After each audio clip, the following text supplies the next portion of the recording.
Check. Red leather, red leather, red leather.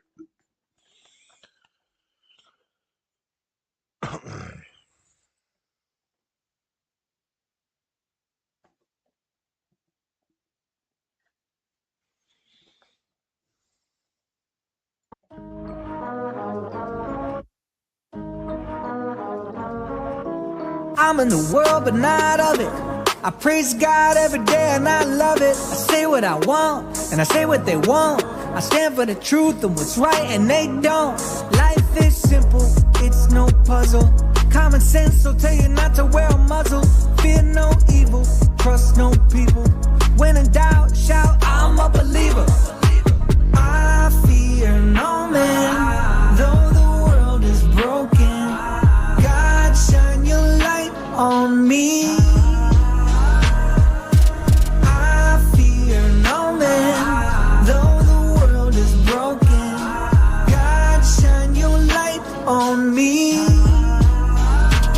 I offend everybody, the left, right, in the middle. Blame my parents because I've been this way since I was little. It used to be normal, now everybody praying to crystals. No wonder why it's so easy for the devil to trick you. They treat you like dogs, hitting muzzles all on your faces, forcing kids to wear them in schools. Doesn't this seem outrageous? They ban Bible scriptures on TikTok. Let's go to Target! Let's go to Target! Need some PlayStations! Let's go to Target!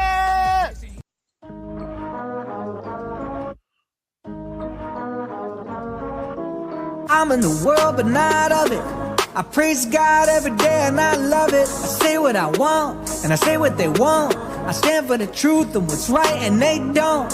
Life is simple, it's no puzzle. Common sense will tell you not to wear a muzzle. Fear no evil, trust no people. When in doubt, shout, I'm a believer.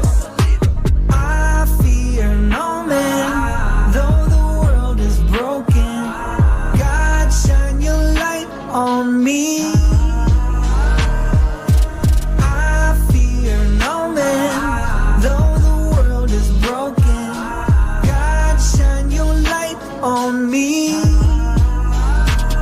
I offend everybody, the left, right, in the middle. Blame my parents because I've been this way since I was little. It used to be normal, now everybody praying to crystals. No wonder why it's so easy for the devil to trick you. They treat you like dogs, hitting muzzles all on your faces, forcing kids to wear them in schools. Doesn't this seem outrageous? They ban Bible scriptures on TikTok. Let's go to Target! Let's go to Target! Need some PlayStations! Let's go to Target! All right. What up? What up, everybody? Oh, shoot. Did I close the wrong thing? No, I didn't. What up? It's Monday. You know what time it is. It's Monday, and we're in spooky mode.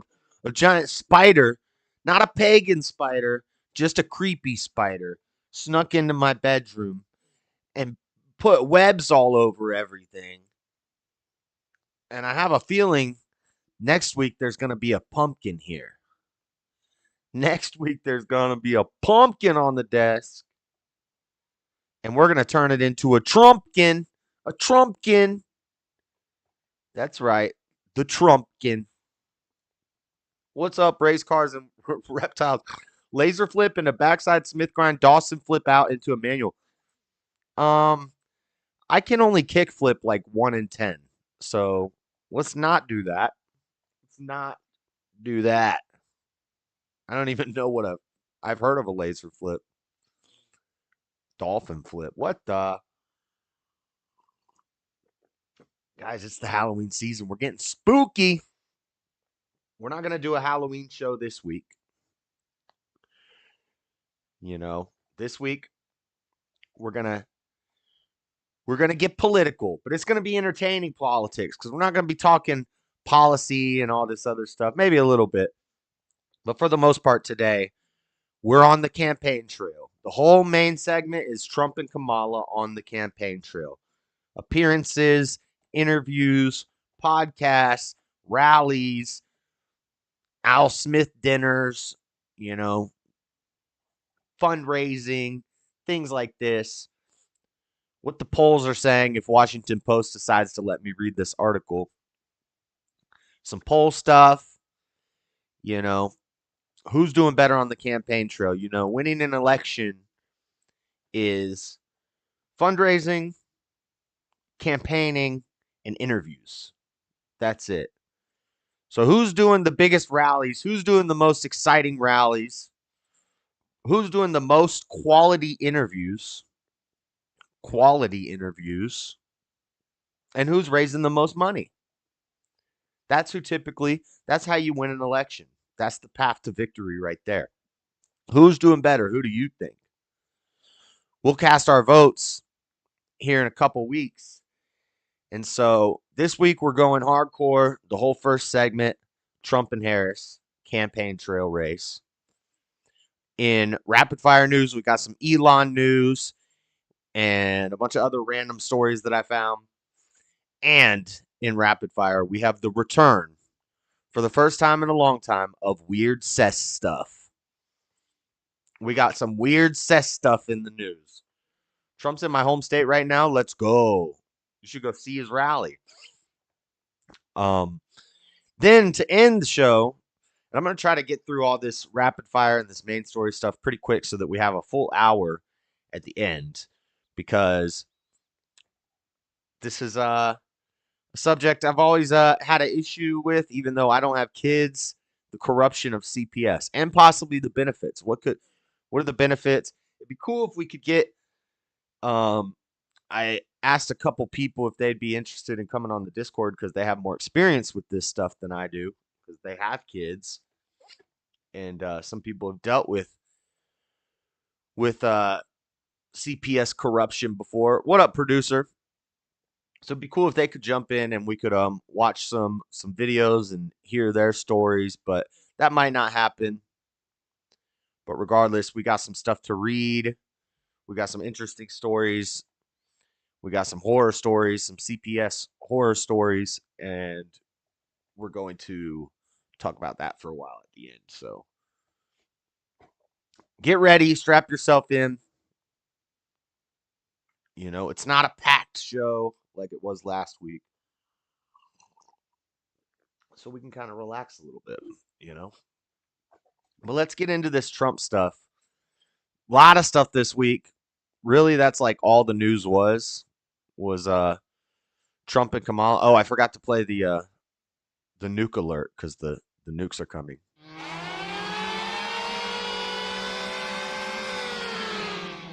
The nukes are coming. The nukes are here. Okay. So, a lot of stuff this week.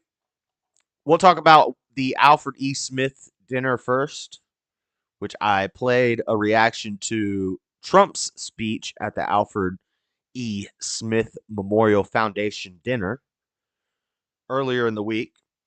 We will play some clips of it, the best jokes from it. It's kind of like a roast. It's where politicians and rich people gather together, and it's put on by the Catholic Church in New York. And both candidates are supposed to show up, and they're supposed to take friendly jabs at each other, take some shots at each other, a little roasting, a little toasty roast. And I think Kamala got scared. She got scared. She did not want to go up against Trump in a roast off, which is smart.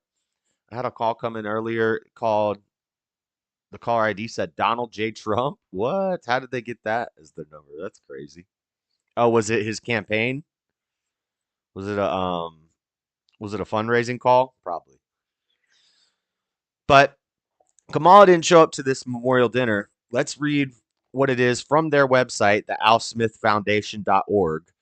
Since its first dinner in 1946, the Alfred E. Smith Memorial Foundation dinner has raised millions of dollars for New York's most vulnerable women and children. The dinner has featured renowned cultural, business, and political figures, including most major party presidential nominees during the election years since 1960. Today, the dinner is a cultural landmark, a living memorial to one of New York's most beloved sons, remembered as the first Roman Catholic presidential candidate for a major party and a four-term governor who catalyzed labor reform and Social Security legislation in America. Sounds like he was a lefty. Labor reform and Social Security legislation? Dinner details. The 79th Alfred E. Smith Memorial Foundation dinner benefiting women and children in need took place on October 17th, 2024 at the New York Hilton Midtown 1335 Avenue of Americas. The event was hosted by His Eminence Timothy Michael Cardinal Dolan. Timothy Michael Cardinal Dolan, Archbishop of New York. The 45th President of the United States, Donald J. Trump, was featured speaker with comedian Jim Gaffigan serving as the dinner's MC. It is an honor to announce that we surpassed our goal, raising $8.9 million. Thank you for your support. Bloomberg should have gave more, Bloomberg. Bloomberg, where you at, Bloomberg? You should have gave more. Starboard One, what up? Starboard One, check your Facebook messages. What do you think? It's all right if you say no. I don't care, but I think you would have an interesting perspective on what we're going to talk about at the end. More than I, for sure. Because otherwise, it's just me talking about videos I watched. So the big news: Kamala was a no-show. This is from TimesNowNews.com. Kamala Harris a no-show at Al Smith dinner, a bad omen. Here's what we know. In the thing, and it'll probably be in the clips that we show, because we're just going to watch a lot of stuff tonight. A lot of clips from interviews, things like that. And I got one that is Trump's 10 best jokes from the Al Smith dinner. One of them, he said, Kamala didn't show up. The last person that didn't show up to this party was Walter Mondale. He missed the event in 1984. And he only won one state. They thought he was going to do well. Didn't work out. Didn't work out. It didn't work out. Former President Donald Trump roasted VP Kamala Harris for skipping the Al Smith dinner charity event. They put AI Smith. That's not an L. That says AI Smith. Harris had broken the tradition where major candidates mock each other at the dinner event before the elections. Walter Mondale was the last candidate from the Democrat Party who had missed the event in 1984. He didn't do so good. Republican nominee Donald Trump mocked his opponent Kamala Harris for skipping the debate at the Al Smith charity dinner. The former president said, the last Democrat not to attend this important event was Walter Mondale. It did not go very well for him. He lost 49 states and he won one, Minnesota. So I said, there's no way I'm missing it. The Al Smith dinner is known for hosting blah, blah, blah. We know all that. Okay. So let's watch Trump's best jokes, Trump's top 10 jokes. I think this is like 11 minutes long, so we might kind of skip through it, but let's bring this up. Self-deprecating jokes this evening. So here it goes. Nope. I've got nothing. I've got nothing. There's nothing to say. So if you were in the stream the other night, you've seen this already, but this is just a little collage of the best jokes from the Hindustan Times. I guess I just don't see the point of taking shots at myself. Yeah, that was when good, Ro. Other people have been shooting at me for a hell of a long time, and they shoot at. But I know this isn't my normal crowd tonight, because it just isn't. It's not my normal crowd. Believe me, my normal crowd is younger, has a lot more energy. Lot more energy. But you have certain advantages too. High testosterone, high energy. Lots of cash. But many of you are Manhattan liberals from the media and the Democrat Party. I always say the Democrat, Chuck doesn't like that. He likes Democratic. And it sounds much more beautiful, the Democratic Party. I always say the Democrat Party because it sounds worse. Dang ads, come on now. Sorry about that, guys. It sounds worse. It is true. He likes Democratic. Why don't they just change the name? This way, it is Democrat. But I must say I was shocked when I heard that Kamala was skipping the Al Smith dinner. Now, this video of Trump's 10 best jokes is 9 minutes and 43 seconds long. The whole speech is 30 minutes. So he was just going, just jabbing the whole time. I put a short up of this, and you see all the libs in the comments like, look, he can barely read. Look at this fat slob. He can barely read. Shut up. Trump takes bullets. Kamala can't take questions. Loud. We know what she can take. We hope that she would come because we can't get enough of hearing her beautiful laugh. She laughs like crazy. We would recognize it any place in this room, and all polls are indicating I'm leading big with the Catholic vote, as I should be, as I should be.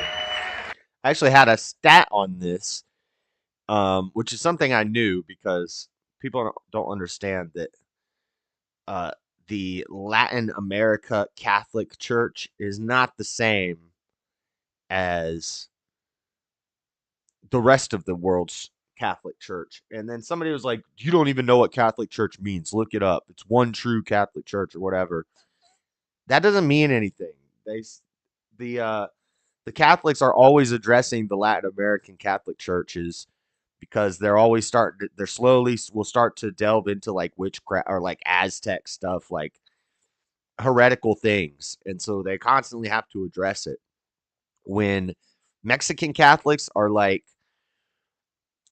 I forget the stat, like 68% Kamala and the rest Trump, whereas white Catholics are, it's pretty much reversed. They're like 70% Trump and like 30% Kamala. Overall, I think it's 53 to 47 overall Catholics support Trump, though. But I don't think Kamala has given up yet. She hasn't. Instead of attending tonight, she's in Michigan receiving communion from Gretchen Whitmer. I forgot to pull that up for the show. I was going to show that on the show because that's embarrassing. And the Catholic community was not happy. Kamala came out and apologized. Basically, in this campaign video, Gretchen Whitmer gives Kamala communion. Like Kamala is on her knees and Gretchen Whitmer gives her a little treat. And it's not the Eucharist. And the Catholic community was not happy about that. They said, you're mocking us. And she came out and apologized. Said, it wasn't mean. I didn't mean it. I didn't mean it to be mocking. Whatever. You know what you meant to do. Be too insulted by Kamala's absence. If the Democrats, he says, thank you very much, I appreciate it. If Democrats really wanted to have someone not be with us this evening, they would have just sent Joe Biden. You know, he's having second thoughts, you know that, right? He wants to come back. If she does any worse in the polls, they're going to bring him back again, I think. Chuck, he's going to do it. He's the one that got him out. That's the guy. Much more so than Crazy Nancy, I will tell you, because I know him. Crazy Nancy. This is if he had a show on CNN, they had nothing. They've got nothing. Roasting CNN. News, right? Fake. Fake news. Someone in the White House who can barely talk, barely put together two coherent sentences, who seems to have mental faculties of a child, it's said. He wanted to say mental disabilities. He paused there. He's like, how should I word this where they won't get too mad? As a person that has nothing Retardation. going, no intelligence whatsoever, but enough about Kamala Harris. Let's get on to something else. I know Kamala's word because she spends a lot of time complaining. I won't agree to another debate. But the truth is I've debated twice this year, once against Joe Biden and once against David Muir of ABC. It's been a long tradition for both Democrat Hey, they have a different camera angle? and Republican candidates for President of the United States to attend this dinner. Always it's a rule. You got to go from up there. This is where he says, that guy didn't do too well. Nope. You can't do what I just saw on that screen, which is deeply disrespectful. I've never liked people that I was competing against. When you do, a lot of bad things happen. And we are doing well. By the way, the votes are starting to come in. You got to get out and vote. And Catholics, you got to vote for me. Just remember. You better remember I'm here. And she's not. I could have done that too. But you do something that's incredible, that Catholic Church, you're helping the poor, educating children, and supporting the vulnerable. But if you really wanted Vice President Harris to accept your invitation, I guess you should have told her the funds were going to bail out the looters and rioters in Minneapolis, and she would have been here, guaranteed she would have been here. Guaranteed. The last Democrat not to attend this important event was Walter Mondale, and it did not go very well for him. Nope, didn't go too hot. 49 states, and he won one, Minnesota. What up, Lord Spike? So I said, there's no way I'm missing it. Actually, it was not easy for me to get here tonight. Because I wasn't going to miss this thing, no matter, I didn't care. I wasn't going to miss it. But that's true, Walter Mondale, 49-1. He was expected to do well, and it didn't work out. It shows you. I understand the real reason that she's not here is she's hunting with her running mate, spending a lot of time hunting. In any event, it's a weird, you know the word weird. They call me weird, they call JD weird. We're very solid people. This guy is calling us weird, but this was weird that the Democrat candidate is not here and with us tonight. Senator Schumer, good. Yeah, I supported him. I don't know. He used to say that's true, and now I'm not sure he would, but I like when he says, Chuck looks glum. It doesn't he look glum, little Chucky? I gave him his first check from an office. I don't know about it lately. Chuck Schumer is here looking very glum. Glum. Doesn't he look glum? He looks glum. But look on the bright side, Chuck, considering how woke your party has become.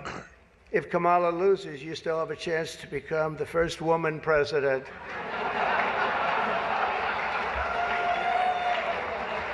And I actually said, do you mind if I do that? He said, no, you got to do what you got to do. He's a pro. He's a pro. Beta! Chuck Schumer's a beta. Excuse me, please. I'll say this dinner was really setting me back when I say that, but I've known him a long time.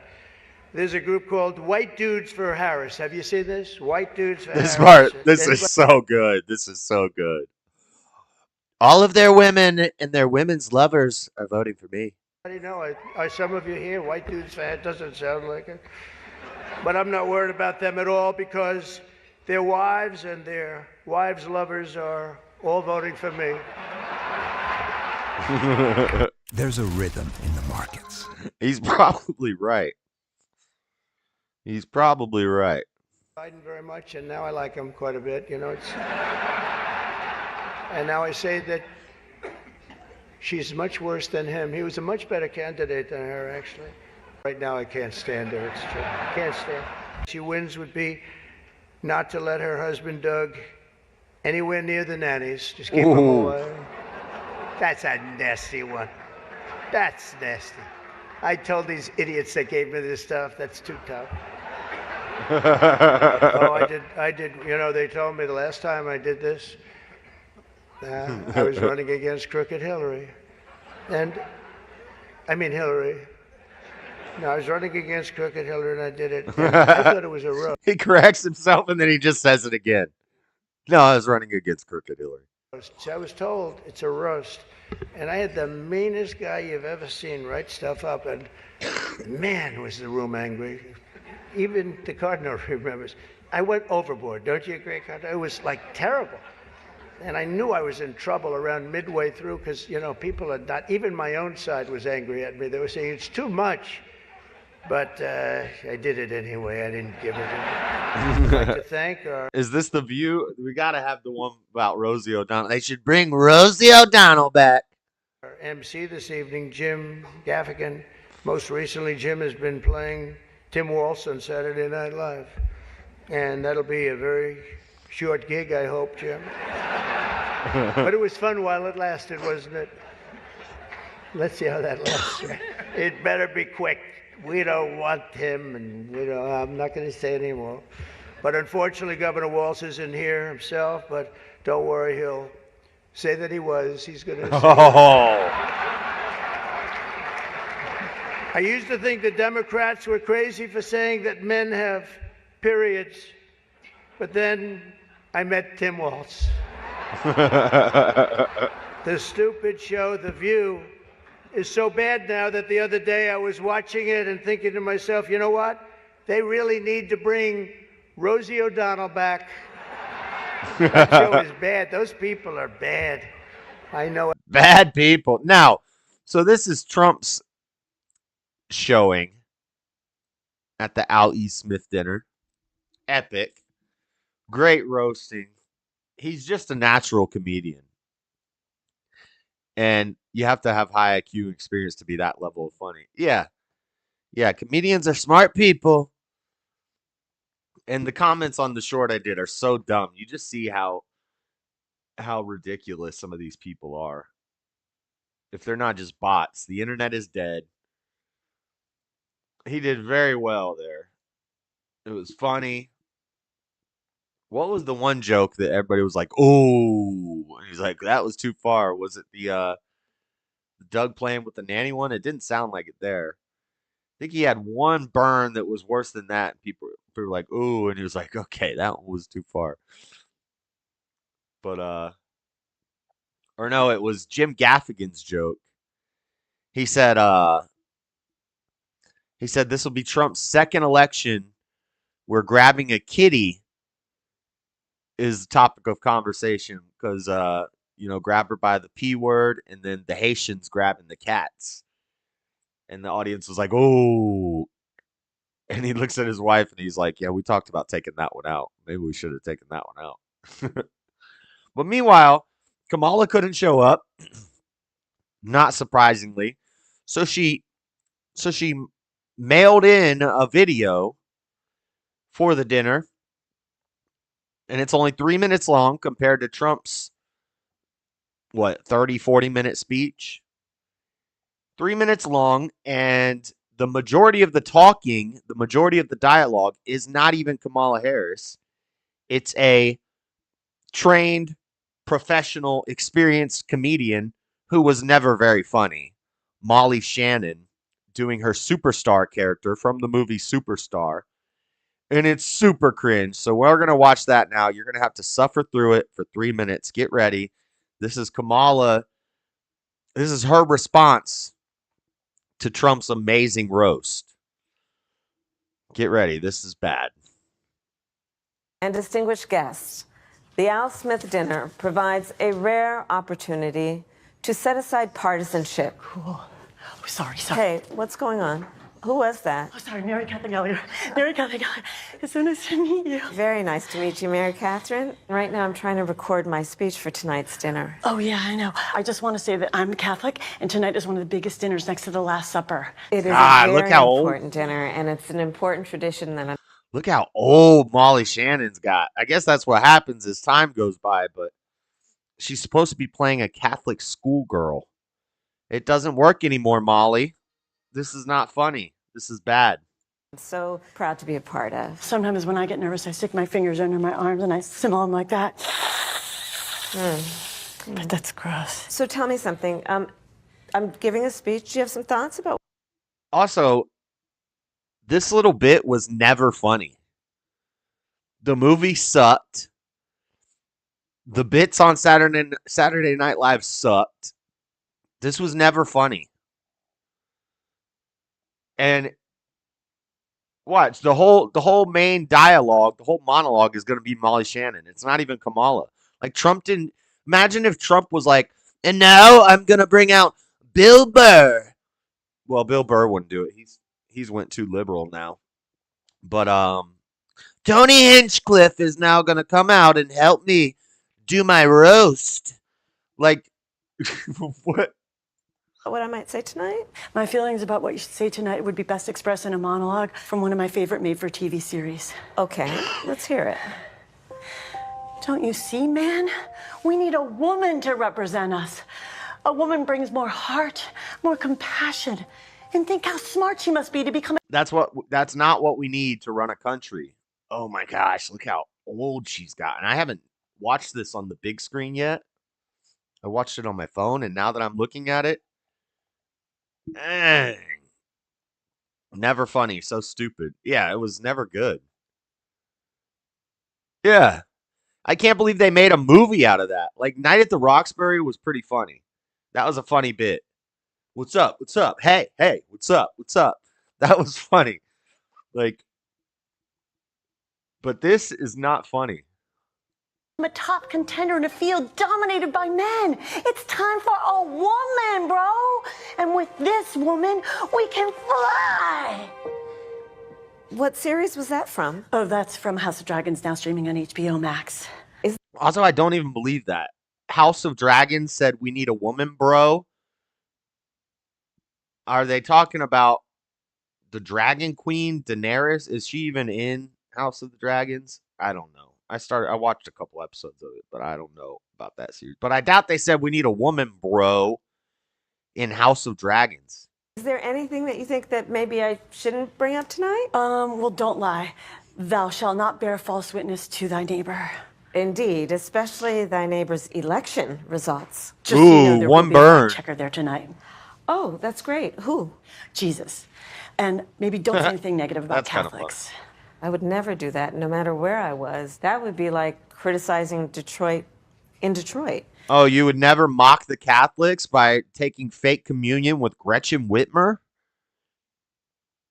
And I'd rather somebody mock Detroit in Detroit and at least be honest. That's truthful. That's honest. Instead of having Lizzo go up there and say America is going to be just like Detroit. All of America is going to be just like Detroit. Does it bother you that that Trump guy insults you all the time? Because it really bothers my friends and me. Oh, Mary Catherine, it's very important to always remember you should never let anyone tell you who you are. You tell them who you are. Oh, wow. Haters gonna Strong. hate. Shake it off. Shake it off. Shake it off. Shake it off. Good for you, Mary Catherine. Oh, yeah, okay. And also, A Taylor Swift reference for the Swifties. You got to get a Swift reference in there for the Swifties. remember one more thing. Don't worry if you make a mistake, because Catholic people are very forgiving. Yeah, and also, one last thing I want to tell you, don't forget to say, superstar! Thank you, Mary Catherine. Thank you, Kamala. Thank you. This is the first job Molly Shannon has got in 30 years. She really wants to do her best. You, Your Eminence and distinguished guests. I didn't show up tonight because I'm a loser. Provides a rare opportunity to set. Hey, but she's got a pearl necklace. Kamala's wearing a pearl necklace. Isn't that ironic? Huh. What's up, Princess Fairy? Aside partisanship Taylor and S. come Sweet. together to do some good by supporting the tremendous charitable work of the Catholic Church. The Church cares for the sick and feeds the hungry, supports families with housing and education, and in times of disaster provides not only essential supplies, but also, and so importantly, a sense of hope. The Gospel of Luke tells us that faith has the power. The last thing I want to hear is Kamala Harris thumping at me. Don't thump with me, Kamala. How about, if you want to quote some Bible verses, how about women shouldn't be put in places of authority above men? You're at a Catholic thing right now, a Catholic event. Aren't women supposed, so that's, two or more are gathered in his name. Shouldn't you not even be talking right now, Kamala? If you want to thump, let's thump. To shine a light on those living in darkness and Yes, to guide someone. our feet in the path of peace. In the spirit of tonight's dinner, let us recommit to reaching across divides to seek understanding and common ground. And in honor of the great Al Smith, Be Wise is like, I could have went my whole life without ever seeing this. Thanks a lot, JS. let us fight to build a better future with faith in God, our country, and in each other. Thank you. May God bless you. And may God bless the United States of America. That was bad. That was bad. Okay. All right. So there's the Alfred E. Smith dinner. So that was a big event Kamala didn't show up for. Not a good omen for the future for the Democrats, for the Catholics. Catholics make up 22% of America. Not a good idea to not show up to that dinner. It's a tradition. It's an American tradition. Meanwhile, we had lots of interviews this week. They're both hitting up a lot of podcasts. Trump by far way more than Kamala. Kamala did make it to the Call Her Daddy podcast, which we talked about last week. That was great. Howard Stern, who is totally irrelevant for the past 10 years, not funny anymore, not edgy, not cool, just another talking head for the mainstream media, liberal, monopoly on media. Trump went on PBD. We're going to watch a clip from that. That was a very good interview. Trump went on, who's that? What's his name? I can't think of his name right now. The guy that works with Greg Gutfield and Fox and Friends. Big guy. He goes on Piers Morgan a lot. He was like an athlete and a wrestler, and now he does political stuff. I forget his name. If somebody in chat tells me his name, you know what I'm talking about. It's like Cyrus or something. He is like one name type guy. Anyway, Trump went on his thing. That was a really good interview. Great interview. Nothing much. I don't watch much with Kamala. I just can't all the time. I don't trust the media either. So, and Kamala went on Fox, which was surprising that she went into hostile territory. And, she got the smoke. Is this the full interview? Or is this just clips from it? Okay, this is not the full interview. We're not going to watch the full interview. I actually haven't watched all of this interview. But Tyrus. What did I say? Cyrus? I was close, huh? Yeah, the one with Tyrus was a really good interview because Tyrus was talking to him like a citizen. Tyrus is like, this is what I care about. What are you going to do about this? This is what I care about. What are you going to do about this? And a couple times Trump was like, wow, that's a really good idea. I've never even thought of that idea. He said, could cops or military be like tax exempt? Since they're putting their life on the line, they shouldn't have to pay taxes.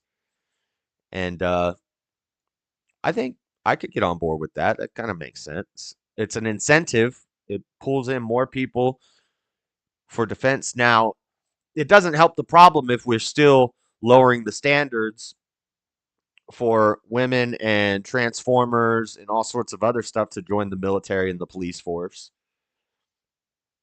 But it is a good incentive if we bring back the old standards. We have strong men enforcing our laws. The ones who have a monopoly on force, men defending us. God forbid I say something misogynist like men should defend our home instead of the women defending our home. God forbid we say something crazy misogynist like that. Something that everybody understood 40 years ago now is misogynist. Isn't that crazy? Can you dig it? Can you dig it? He said that? Her response of, and Trump has been running, was the lamest ish ever. But we're going to watch some clips from the Brett Baer interview with Kamala. She got the smoke. Kamala got the smoke in this interview. But Brett Baer goes hard on everybody in every interview. He never even liked Trump. Let's watch some of these clips. Well, it was must-see TV last night. Are they going to talk over this whole thing? Brett Baer pressed Vice President Kamala Harris fitness during her first form to the election day. The Democratic power the last 3.5 years. All right, this is not what I want. Hold on, we got to do. I should have watched this beforehand. Are they going to? If you're turning the page, okay, here we go. You've been in office for 3.5 years. And Donald Trump has been running for office. But you've been the person holding the office. Come on. What does that have to do with anything? You've been in office for 3.5 years. Why haven't you fixed these problems already, Kamala? Well, Donald Trump. Oh wait, why am I doing Trump's voice for? And Donald Trump. And Donald Trump has been running. What does that have to do with anything? Let's just deflect to Trump. Whenever we don't have a good answer for the question, let's just deflect to Trump and blame Trump. Come on. So it was a tense interview at times as Harris tried to dodge some questions and point the blame toward Donald Trump. Toward the end of the interview, though, Brett says it had to quickly be wrapped up after her team signaled to him to stop. Wow, I didn't know that. I just found that out. Her team said, cut the interview. This doesn't look good. We got an election to win. Oh, my gosh. There are critics who look at what the administration did and say and think differently. Madam Vice President, they're rapping me very hard here. I hope you got to. They're rapping me very hard. That means they're over in the corner saying, go, you gotta go. To say what you They're holding a freaking gun at him. Brett, you better stop this damn interview. Why is it not playing? Wanted to say about Donald Trump, there are a lot of things. There's more to say. I have much more to say. Madam Vice President. You see her rolling her eyes? Oh my God, I hate a woman rolling her eyes at me. Look at her rolling her eyes. They're giving me a hard rap. Well, I thank you for the time. A hard rap. Now I wonder what the scheduled time was. Are they going to play more of the interview? New ideas. I read my president. Trump, but Administration. So, you're not Joe Biden, you're not Donald Trump, but nothing comes to mind that you would do differently? Let me be Oh, she looks so irritated. Look, taking a sip of the water. You're not Joe Biden, you're not Donald Trump. There's vodka in that glass. Look how irritated she looks. How do I zoom in? I see Red Bar always zooms in on the video. I want to zoom in on her face, and he just pushes. There's got to be a hotkey or something that I can hold down to zoom in. But nothing comes to mind that you would do differently. Oh, she looks flustered. She looks flustered than a mug right there. Let me be very clear. My presidency will not be a continuation of Joe Biden's presidency. And well, thank God. Will it be a continuation of your presidency? Because we know he's not running anything. The same people that are running the world now are going to be running the world under Kamala. They just want puppets there that they can control and that are going to do what we tell you to do. That's why they hate Trump. And that's why Trump is the greatest president ever. The most hated by both sides, by the media, by the establishment, but loved by down-to-earth Americans and the military, and even loved by some of the people who claim to hate him. That's the guy you want. You don't want the person who's just going to sit there and nod their head and do what they're told to do and sign what they're told to sign, which is what the puppet Biden is and the puppet Kamala will be. like every new president that comes in to office, I will bring my life experiences, my professional experiences, and fresh and new ideas. I represent a new generation of leadership. I, for example, am someone who has not spent the majority of my career in Washington, D.C. Your campaign slogan is a new way forward. And the majority of your career, you did not spend in Washington, D.C. Trump didn't spend any of his career in Washington, D.C. I think this might have been fact-checked, but I think Trump was the first president ever to come into presidency with no political experience. Even Reagan, who was a celebrity, right, had been governor or mayor like twice before he became president. Trump was the only one that had never been in politics before running for president. He fraternized with politicians while in New York doing real estate. Her body language is, her body language is, she is flustered. But you spent more time in government than not Washington, D.C., but what you said, I haven't spent the majority of my career in Washington, D.C. No, you were a prosecutor in California. And I don't think low propensity voters, low IQ, dumb people who are just going to vote for a black woman to have the first black woman, or they're just going to vote because they hate Trump. I don't think they understand that you do not want a prosecutor as president. It's not a good idea. No bueno.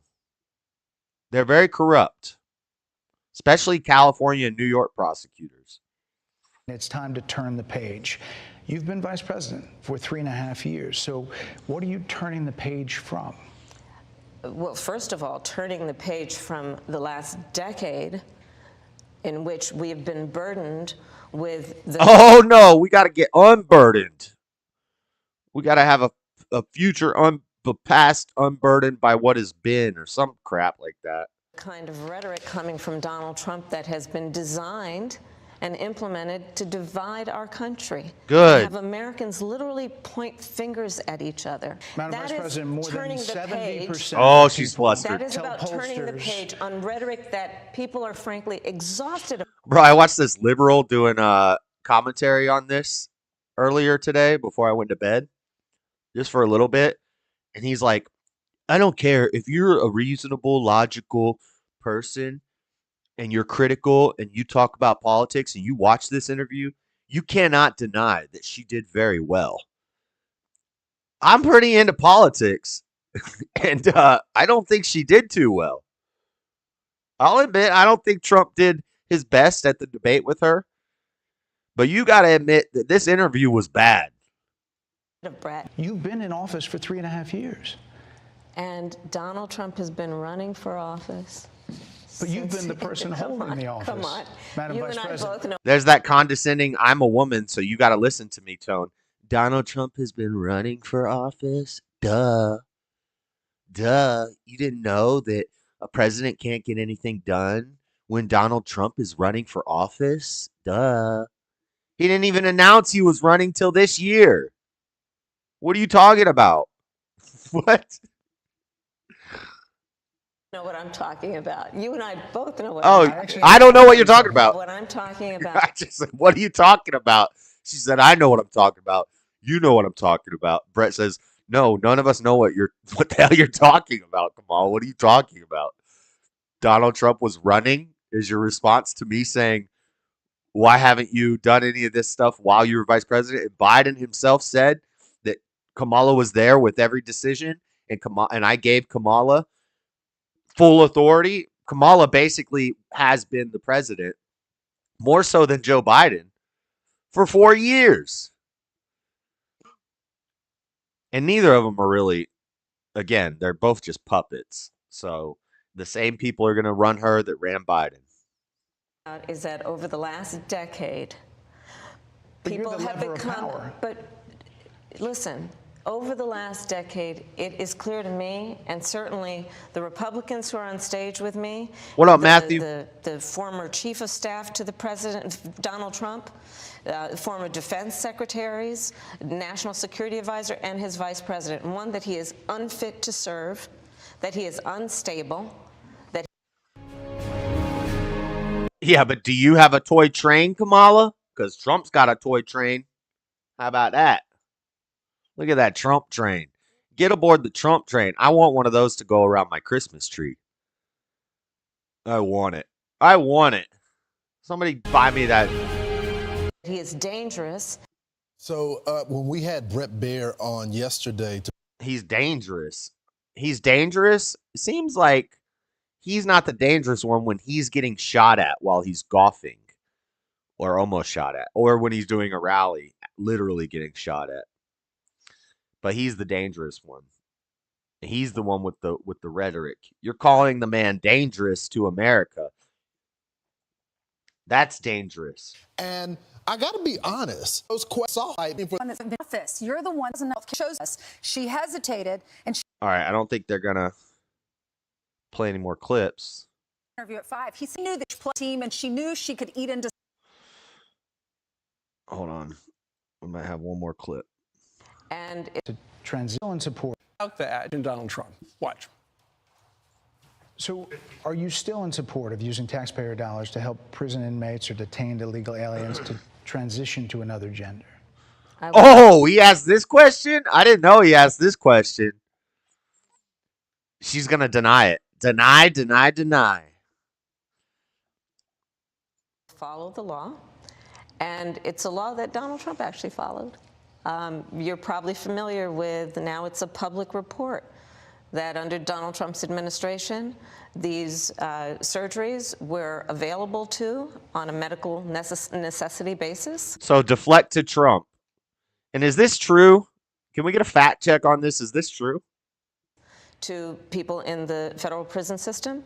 And I think, frankly, that ad from the Trump campaign is a little bit of like throwing stones when you're living in a glass house. The Trump aides say that he never advocated for that prison policy and no gender transition surgeries you know what? You got to take responsible for what happened in your administration. Yeah. No gender surgeries happened, and he did not support it. But he probably was dealing with a lot of other things, so he couldn't get to that just yet. And then you guys kicked him out of office. No surgeries happened in his presidency. It's in black and white. Would you still? But she didn't say no, right? So the question was, are you still going to support gender transition surgeries paid for by taxpayers for illegal immigrants and prison inmates? And for anybody that thinks this is just a crazy right-wing conspiracy theory, we talked about the, was it Iowa? The guy who strangled his daughter to death and now is getting a butt lift, breast augmentation, lip filler, facial reconstructive surgery, all paid for by the taxpayer, over $100,000 in surgery, so that this guy won't be depressed and off himself in prison. A guy who strangled his daughter to death. And I think he did some other things to her too that no bueno. He should probably be dead. But instead, he's getting taxpayer-funded surgery to turn into a woman while he's in prison. There are countless stories of increased women getting pregnant in women's prisons in California. Well, how's that happening? Is it the guards? No. It's other inmates. It's men who are in the women's prison who identify as women. So they just say, I'm a woman, and they get put in a woman's prison, and then they grape the women in the prison because they're bigger and stronger, and the women get pregnant in the women's prison. So the only people reproducing now are transformer prison inmates in California. This is where our population is getting replenished. Great. And Kamala didn't say no. She didn't answer. She didn't say, no, I don't support that anymore. That's something, I said at one time to get some votes or just be honest. But instead, it's deflect to Trump and don't answer the question. This is a serious question, Kamala. People want to know. What happened in your administration? Yeah, no surgeries happened in this presidency. It's in black and white. Would you still advocate for using taxpayer dollars for gender reassignment surgeries? I will follow the law. Obviously, she didn't answer Ainsley the yes or no question, which is, do you? I will follow the law. You're the president. You can change the law. You can do something about it. Even if you can't directly change it, you can affect the decision to change that. She didn't deny it. Get ready, guys. We see another Kamala presidency. Shit is gonna get wild. It's gonna get crazy out here in these streets. Electoral college is a grift in the hood. They had the majority back then when they did the that law and Trump was against it. I don't think she can win in a non-mail-in world.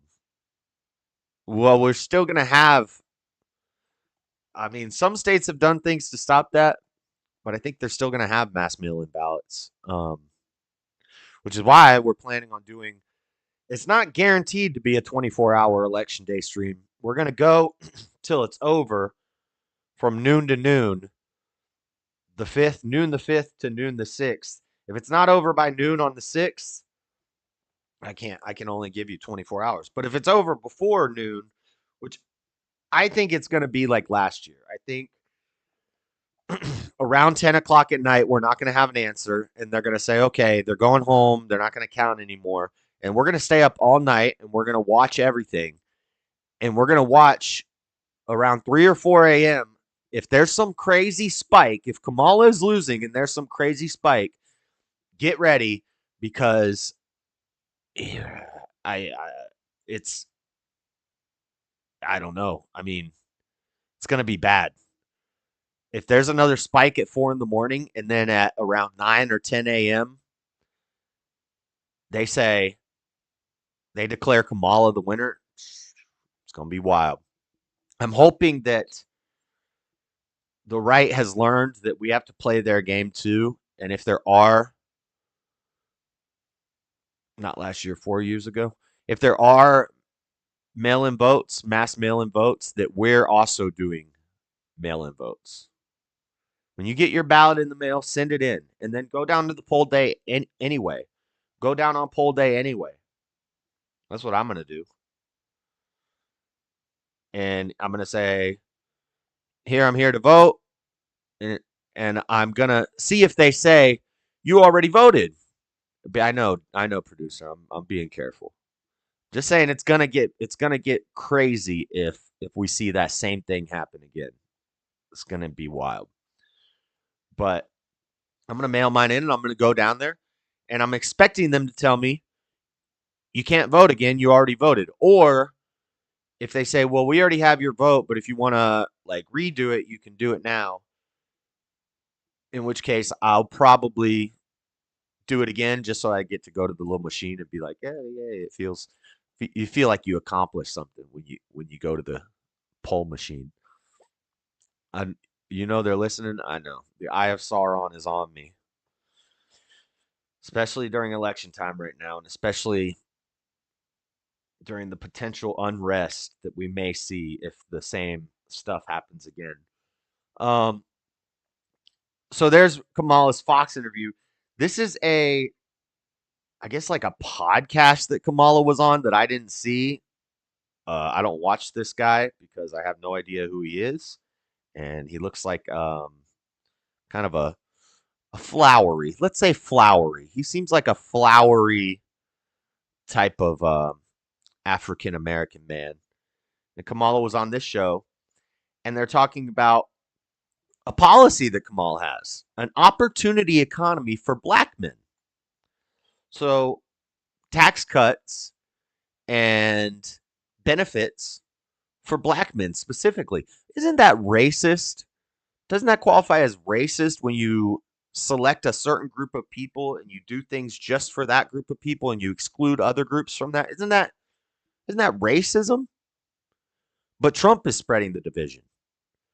Meanwhile, we have black men for Kamala, black women for Kamala, white dudes for Kamala, crazy single cat moms for Kamala, comedians for Kamala, Asians for Kamala, Middle Eastern people for Kamala, like 120 different groups, all divided by race and sex and occupation and ability, handicapped people for Kamala. That seems kind of divisive. Somebody could argue back, well, they did have blacks for Trump. Yeah, but one group, it's just MAGA, and they're still MAGA, but they're blacks for Trump because they changed their mind to vote for Trump. They're black, and that's typically unheard of. It's kind of different than having 120 different small groups of people who are segregated based off of their inimmutable, is that the right word? Properties? You know what I'm saying. Anyway, so this is talking about, Kamala's talking about her opportunity, Swifties for Kamala, yes. Her opportunity economy for black men. Get ready for this. I want to ask you about your plan for black men. Yes. It's something huge Yes. that you have just released this week. We're talking about... Now you guys see why I don't watch this show. Instantly, whoever this guy is. 1 million loans that are fully forgivable up to $20,000 to black entrepreneurs, men and women, correct? Oh, so let's just give black people, what did he just say? 1 million loans? You know how this worked out last time you tried something like this, right? You know, they're not really known for paying back their loans. There's a reason we did redlining. That you have just released this week. We're talking about 1 million loans that are fully forgivable up to $20,000 to black entrepreneurs, men. 1 million loans that are forgivable up to $20,000. 1 million loans of $20,000 to black business owners. Guess I'll be black, right? We all just need to start marking black on our applications. If you're going to college, put black. Bro, if you're trying to get into a college and you mark that you're black and then you take the SAT and you score average for a white person, or if you're Asian and you score average for an Asian person, but you mark that you're black, bro, they're going to give you a 100% fully paid scholarship. They're going to be like, we need you. We're all going to just start identifying as black now. I might have a little brother in me. I don't know. Men and women, correct? Expanding access to bank accounts, expanding the child tax credit, many things that you're doing. Housing, lowering rent, making it affordable to buy a house for first-time home buyers. Correct.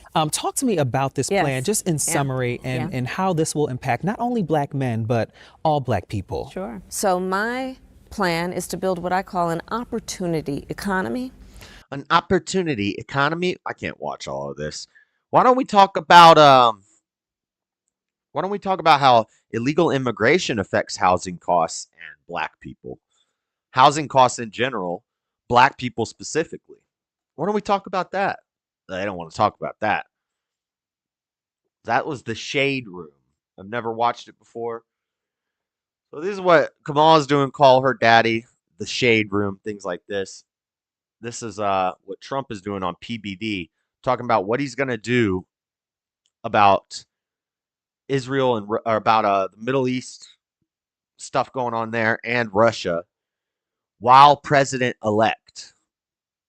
Not while president, but while president-elect. If he wins from November 6th to January 20th, he already plans to get things done with these wars as soon as he's the elect. And I think he can do it. I don't think he's just talking out of his butt. I don't think he's just running his mouth. I think as soon as Putin and Hamas and Hezbollah and Israel see Trump is coming back, they're going to tighten up real quick. Let's see this. This is 8 minutes. We're not going to watch it all. The sanctions. I'm in Monaco, June 26th of 2019. It's my 10-year anniversary. We're there with my wife. We're laying by Carlton Hotel. I think it's in Cannes, and having the award-winning lobster roll, whatever they claim there. And I meet this guy, Middle Eastern guy. He comes in. He says, "Hey, Patrick, how are you?" We start talking. I said, "What do you do?" He says, "Well, I'm a pretty powerful guy." I said, "Really?" "Yeah." He says, "Here, Google me." So I go on. I'm like, "Oh, interesting." I said, "I'm curious. So you manage what?" He says, 21 countries in the Middle East. I'm the one that says who gets to do business banking with Iran and none. I said, "What did Trump's sanctions on Iran do?" He says, "Let's go in the middle of the ocean and talk. And you have to set your phone aside." I'll never forget this. So we go in the middle of the ocean, standing out there having a conversation. And wives are talking. We're over there. He says, "Everybody, if you can pull up, that's the one. Is that what it is? Here's the economic growth in Iran. If you look at that, 50. Let's see. GDP growth rate percentage of Iran. International sanctions imposed. So they're growing by 3%. They're growing by 5%, 5%, 7%. Sanctions imposed. They have a dead couple of years. This is 2007, 2008. So 2016, nuclear deal implemented, sanctions lifted. 16 and 17, U.S. sanctions reinstated. So Trump reinstated the sanctions. Iran's economic growth collapses for 2 years straight. The only other time it did that was in 12 and 13, and it's not as much. 15, 16, nuclear deal implemented, sanctions lifted. Then it's 18, 19. They're being decimated. I mean, these guys are getting destroyed. They wanted to make a deal. They wanted to make a deal. Then they had to come make a deal. in, and then Biden comes in. Obviously, things change right afterwards. So for this time around with Iran, with everything that's going on with sanctions, there is a method to the madness. Remember back in the days, you put that thing on. Can you send me that chart? Look at that. This? That's a great chart. We love that chart. Not as good as the other chart that saved my life, but that's a good chart. I like that chart. This is not what I thought it was. countries Look, in tourism. Yeah, we can't get totally involved in all that. You know, I mean, Okay. we can't run ourselves. Let's face it. Sure. Patrick, we can't run You ourselves. put sanctions, that's going to, they don't have, the people are going to turn and flip on them. It's not going to be I think. So this is Trump on PBD. This is really good, but I thought this was in here where maybe it's here. The Assyrians, they said, could you give us a shout out? I said, who are you? I didn't know. They said, we're Assyrians. I said, what does that mean? But they were really nice people. And I said, I think I mispronounced it a little, but I said You did. You got to write this down. But for the last 4 years, every time we do podcasts, I have to ask Rob or somebody, hey, can you pull up this news? The left sources. If I want to go to right source, on that, then the right. If I go on a podcast, you're in the middle. You go to those 2 days with the. That's a long ad at the end. Anyway, he was on PBD. I don't have the clip. I think I have it on my channel. Let me see. I think I can find it real quick. Shorts. Okay, here you go. Say you win November 5th. From November 5th to going back to putting your hand in inauguration on the stage. During that time, that season, what do you think is going to happen during that season? Is during that season Russia-Ukraine going to be done? During that season, you think it's going to be that quickly? Or do you think it's going to be after? I think the world's going to behave, and I think I will settle Russia, Ukraine while I'm president-elect. While you're president-elect? While I'm president-elect. Wow. You need that credibility. Sure. While I'm president-elect, I will settle it. Look, this is a war that should have never happened. You have millions of people that are dead, much more than you're reading about. You know, when you see these, I was amazed at how big. I'm in the real estate business, to put it mildly. Sure. So I know buildings. Those buildings. I know buildings. Rockets were hitting the buildings. They were collapsing. A lot of people were killed. You hear 2 people were injured. No. Many people were killed. That war is much more deadly than they're telling you. It has to be settled. So he says he's going to settle the Russia-Ukraine war as president-elect. So that would be interesting to see if that happens. We have a potential October surprise coming up as October comes to an end. Politico saying the October surprise may be arriving shortly. History suggests the decisive moment is still to come. Now you've read the 500th poll of the battleground states, the thousands of simulations, the scientific and pseudoscientific calculations, the hourly assertions of how close the contest is. You might want to take a breath and contemplate the possibility that the factor that will determine the outcome may not have happened yet. At least that's what our recent political history says. So the October surprise, the big bomb that they're supposed to drop in October right before the election to swing the votes, could come for any side. They could both have an October surprise. My question is, what are you going to do to surprise us in this election? Because this has been the craziest election season probably in history. Multiple assassination attempts on one of the candidates. The other candidate drops out of the race after a debate last minute, puts a new person in. First black woman president who did nothing ever. Nobody ever liked her. All of a sudden, everybody loves her. There have already been a lot of surprises. And now there are more reports of people attending Trump rallies getting sick. Yeah, that's the active denial system, in my opinion. But if you don't know what the ADS is, look into it. But what's the October surprise going to be? So I thought maybe it was this Apprentice movie. The Apprentice movie just came out. Here's my review. I actually thought it was a decent movie. Pretty good acting. Good, the way the movie flowed. It's actually a decent movie, but it was a hit piece. It was a hit piece because they explicitly in one scene show Trump graping Ivana. He throws her to the ground and he proceeds to grape her. So I was looking into this. I was like, did Trump grape Ivana? During the divorce proceedings, she made this claim. Then in 2015, before his election, before he ran for president, she came up and disavowed it. She denied it. She said that never happened. So the question is, When was she telling the truth, or when was she lying? Or was it all totally made up, so she's lying both times? Maybe I could see a world where she says, he raped me so that she could divorce him and get more money, but they signed a prenup. I could see a world where something like that did happen, but maybe he paid her to come out and disavow it before he ran for president. Who knows? But they made sure to show that scene in explicit detail. Then another thing I didn't know is that Roy Cohn was gay, and he died of AIDS. Roy Cohn was a lawyer who Trump met in his early years, and the movie really focuses on this period of Trump's life. He's a young real estate guy working with his dad, buying buildings. Things are kind of falling apart.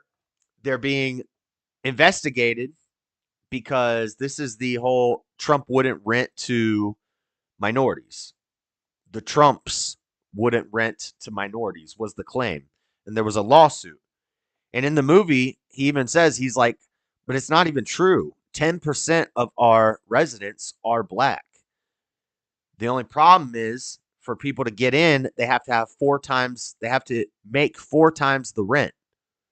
So when these rich white people come in and they make 4 times the rent, we let them in. When these black people come in and they aren't making as much money, we don't let them in. But 10% of the residents in this place that allegedly didn't rent to black people, 10% of the residents were minorities or black. And they're only 13% of the population, so that seems, pretty fair to me. She was friends with him after they divorced.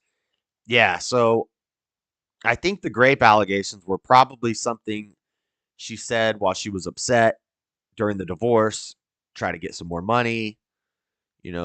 I don't know if maybe something like that would nullify the prenup. Maybe that's what she was trying to do. But in 2015, she did retract that statement and take that back and disavowed it. But they don't mention that in the movie, which that was convenient. But anyway, so Trump's going through this legal stuff with his business. It's messing up his real estate business because they say he won't rent to minorities. So he meets Roy Cohn, who's a hotshot political lawyer guy at the time, a lawyer who's involved with political things. He was Joseph McCarthy's chief counsel during the Amy McCarthy hearings of 1954 when he assisted McCarthy's investigation of suspected communists. And Roy Cohn did not like commies, but he was also very gay. And he would have some, according to the movie, he would have some weird Diddy-type sex parties. Trump wandered into one time and did not like it. Trump says he never drank, but in the movie, they show Trump drinking with Roy Cohn. The first time they have a meeting, they sit down and Roy Cohn is like, drink this. And Trump says, no, I don't do that. And he's like, you're going to do it or I'm not going to talk to you. So Trump starts drinking with Roy Cohn in the movie. I don't know if that really happened. But a lot of the stuff did happen. I mean, Ivana did claim she was raped during the divorce. She did deny it later, though. They don't put that in the movie, conveniently. Roy Cohn was gay, and he did die of AIDS. And as he was dying, Trump invited him to a dinner and kind of roasted him at the dinner while the guy was dying and gave him fake diamond cufflinks. He said, these are diamond cufflinks. And that was no bueno. that was kind of messed up, Trump. Damn, Trump's savage out here. But they say a lot of Trump's personality, his mannerisms, he got them from Roy Cohn. In the movie, Roy Cohn tells him these are the 3 rules of success. I should have wrote them down, but it was like fight, fight, fight. Never stop fighting. That's one rule. One rule was never admit defeat. and I forget the other rule, but these rules ended up getting into the book that Trump put out called The Art of the Deal. And in the movie, it basically the idea is that Trump stole these from Roy Cohn, these rules, and he stole his mannerisms and his personality from Roy Cohn. And then he ends up like Roy Cohn was like his teacher, and he ends up surpassing Roy Cohn, and then kind of just saying, "Forget that guy. We got a whole team of lawyers now." But did Trump get jealous of his first wife Ivana's success? So this is USA Today fact checking the movie. Did Trump really express regret over his brother's death? There is it gets kind of sad when Trump's brother dies. I guess his brother was struggling, drugs and alcohol, and he ended up dying of heart attack at the age of 42. But the movie kind of makes it seem like he offed himself. But Trump said in interviews that he regrets not doing more to help support his sibling. There's a scene in the movie where his brother asks him for money, and Trump hands him some money and says, "Get a hotel. I can't deal with this right now." And then the next scene, the brother's dead. Did Trump actually betray Roy Cohn? Apparently, that's true. That he did give him fake diamond cufflinks. That's all true. He did have a farewell dinner for him. I can't believe he's doing this to me. Wayne Baird, a longtime investigative reporter, quoted Roy saying how betrayed he felt.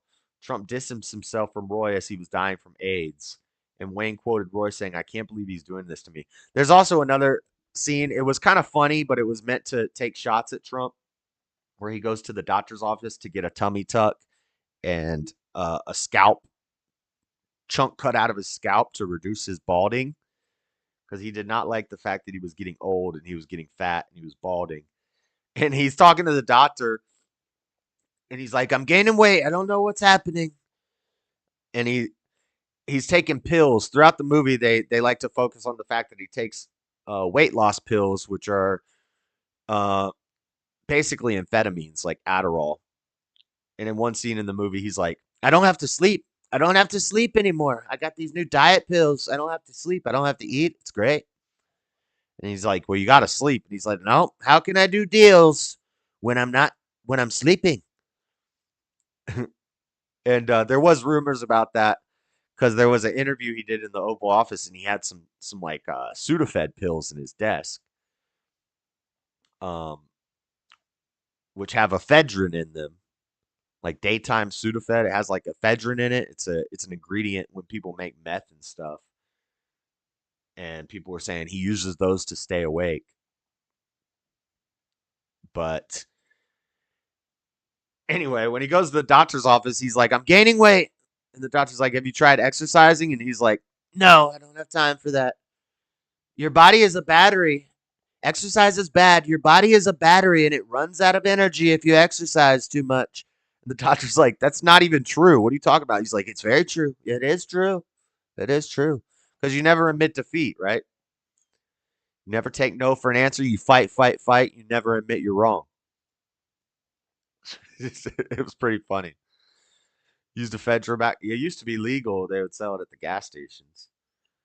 But yeah, so we have Donald Trump's ex-wife Ivana disavows old grape allegation. A statement today from Ivana Trump appeared to refute the allegations in the deposition, which were revealed in a 1993 book, The Lost Tycoon: The Many Lives of Donald Trump.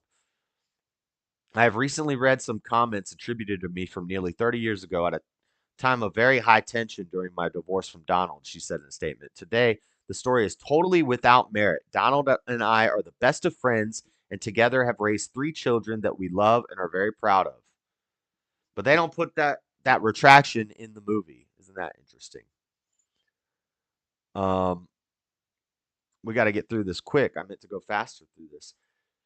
We're going to play the video of Trump at McDonald's just because it's awesome. Trump is a everyday guy, you know. He's an everyman's man. This is Trump the other day before a rally in Pennsylvania, stepping into a McDonald's. He loves McDonald's. Stay at McDonald's. I'm looking for a job. Mr. Trump, what's your favorite thing to order at McDonald's? I like it all. I like every ounce of it, everything. But I do like the French fries where I'll be working. Mr. Trump, why did you feel it was important to come here today? Trump has accused Harris of lying about her history of working at McDonald's in college.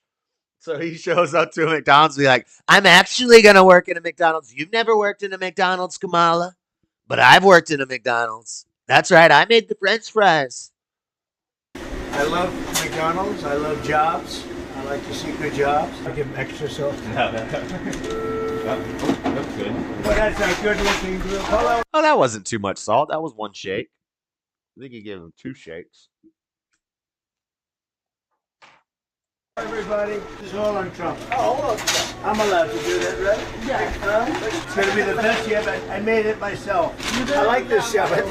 Oh, it's nice that Trump paid for that family to have a meal for McDonald's because that was probably like a $60 meal. I think I might come back and do it again. I don't wanna be. What the heck? Oh, this is actually... Okay, the video's over. This is actually on my liked videos. So, Trump worked at McDonald's. That's pretty funny. Washington Post probably not going to let me read this full article. Oh, it is. Polls. Just looking at some polls real quick before we end this segment, and then one more thing. Harris and Trump locked in dead heat in 7-state poll, with some voters still deciding. This is the 7 swing states. Former President Donald Trump shows strength in Arizona, while Vice President Kamala Harris runs the strongest in Georgia, according to a post-Shar school survey. This is the 7 swing states.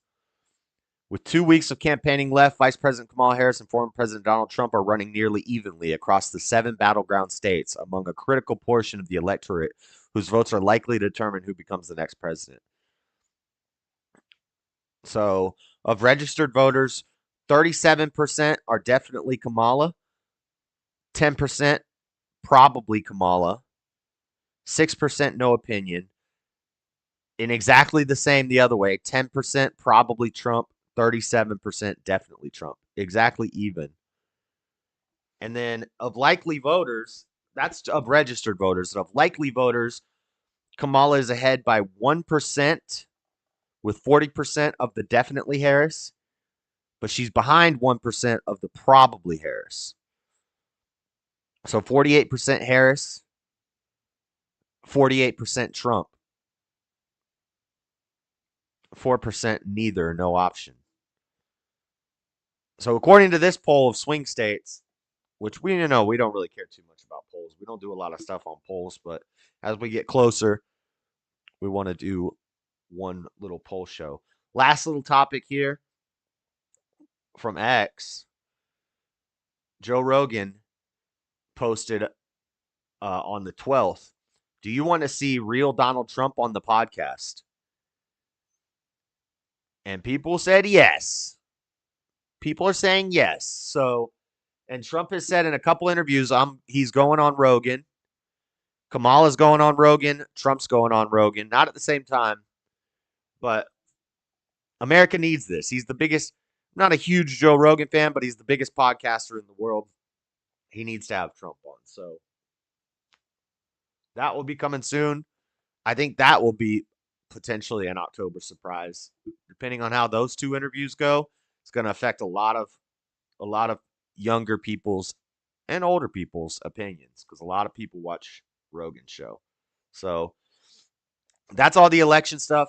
I know we're getting electioned out. It's getting close. So next week, it will just be a Halloween show. We're just going to talk about spooky stuff, scary movies, the origins of pumpkin carving. Halloween's not pagan.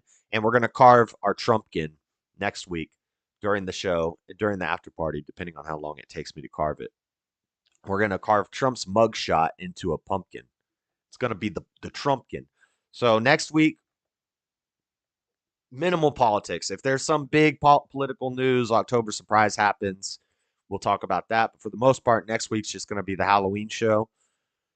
Chilling out, maxing, relaxing, getting spooky. And then the following week, the whole The whole weekend, well, my weekend, Monday and Tuesday, is going to be the show, the day before the election, and then a 24-hour election stream. So lots of stuff coming up. Lots of stuff. It's official. They're going to be on Rogan. I don't think it's been said by Rogan yet, but Trump has said it twice that I've heard. And Joe Rogan did put that on his Twitter. Do you want to see Donald Trump on the podcast? So I think it's going to happen. I think it's going to happen. That would be fantastic. Yes, it would. All right. Let's do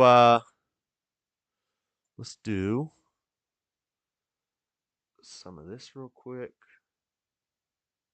Oh, my stomach hurts. Some of these are Columbus Day memes that I meant to have last week, but I didn't get to. I forgot to put them in. But they're still good memes.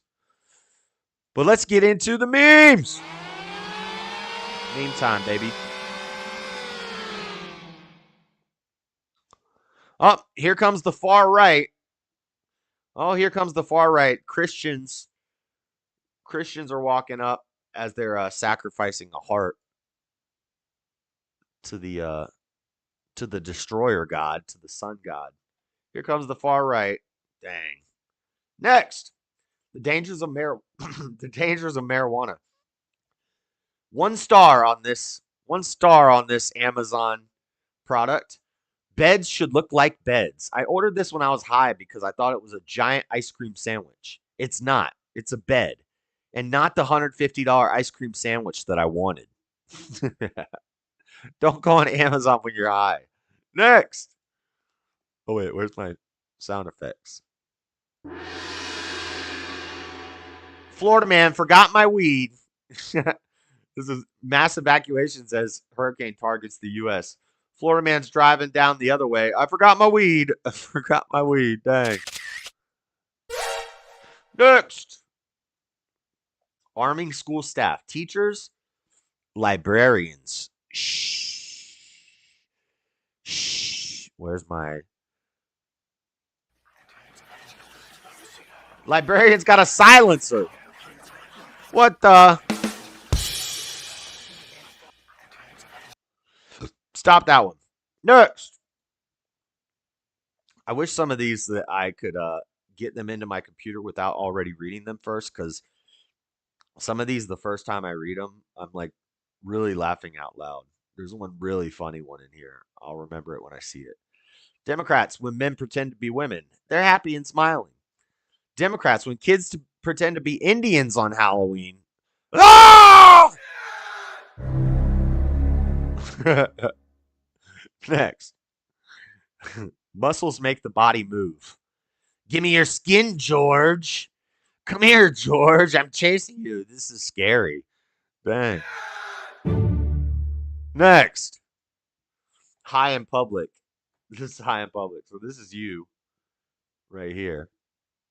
This is you. And this is all the eyes looking at you. Every eye is looking at you. It's very true. This is high in public. Yup. Next. Hey, it's good to see you. Hold on. Hey, it's good to see you. He's smoking a cigarette. I thought you gave up smoking for good. I did give up smoking for good. As he inhales the cigarette.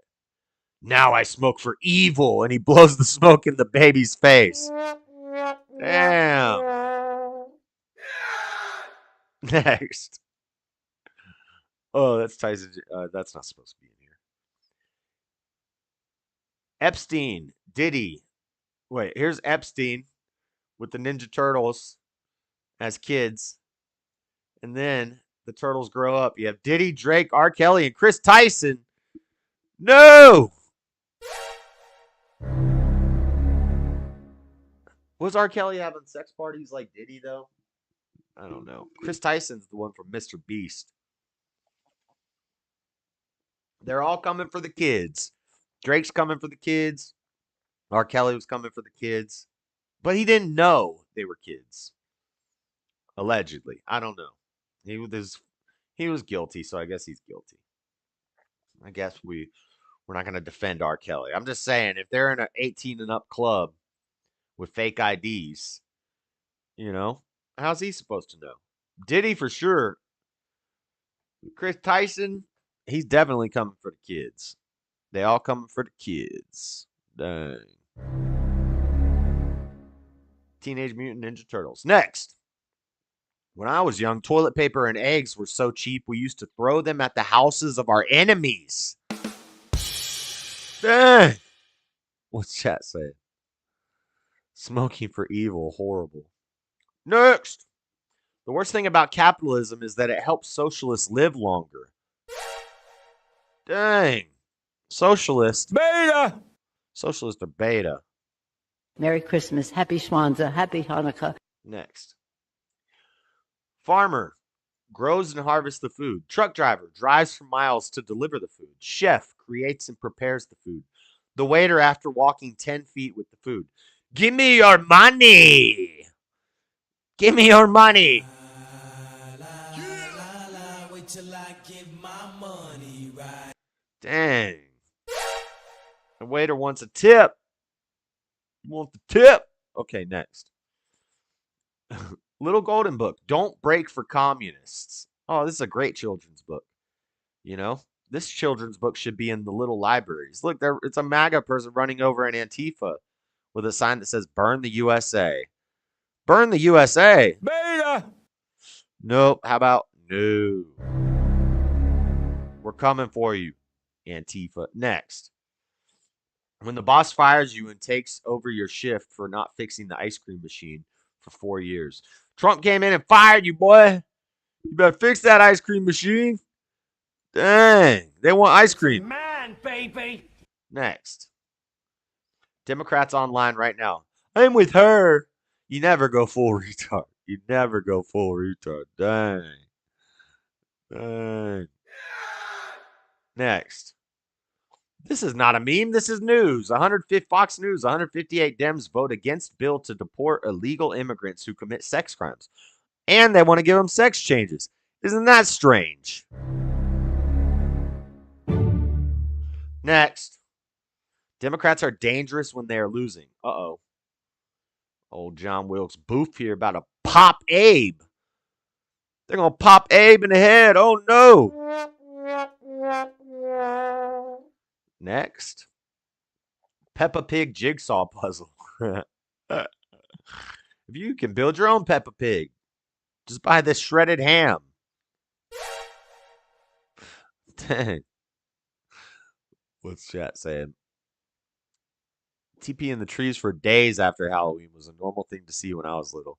Yeah, it is true. I haven't seen a good TPing since COVID. What happened? No, before that. People don't TP anymore. TP and eggs are too expensive. Next.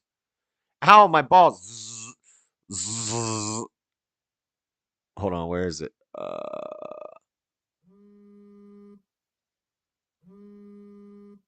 Boom! Ow, my balls. Next. The last thing a duck sees flying into a pond in Springfield, Iowa. Ohio. Umbalala, umbalala. Poor ducks and geese. Next.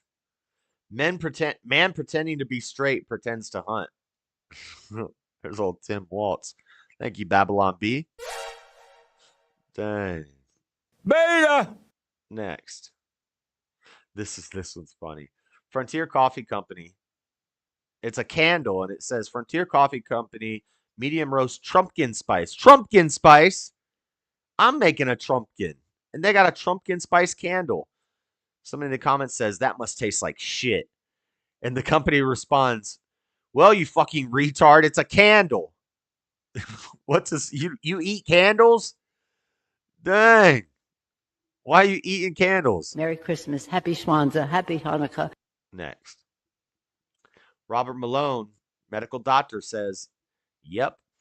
To how about instead of companies displaying pink ribbon this month, they just remove carcinogens from their products? Yeah.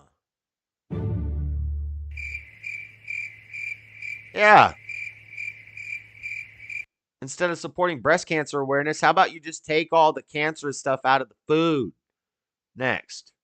This is the one that this had me cracking up laughing at work last night. Fat acceptance activist on the news was so fat they had to put her in landscape mode. Oh my gosh. She's gonna eat you.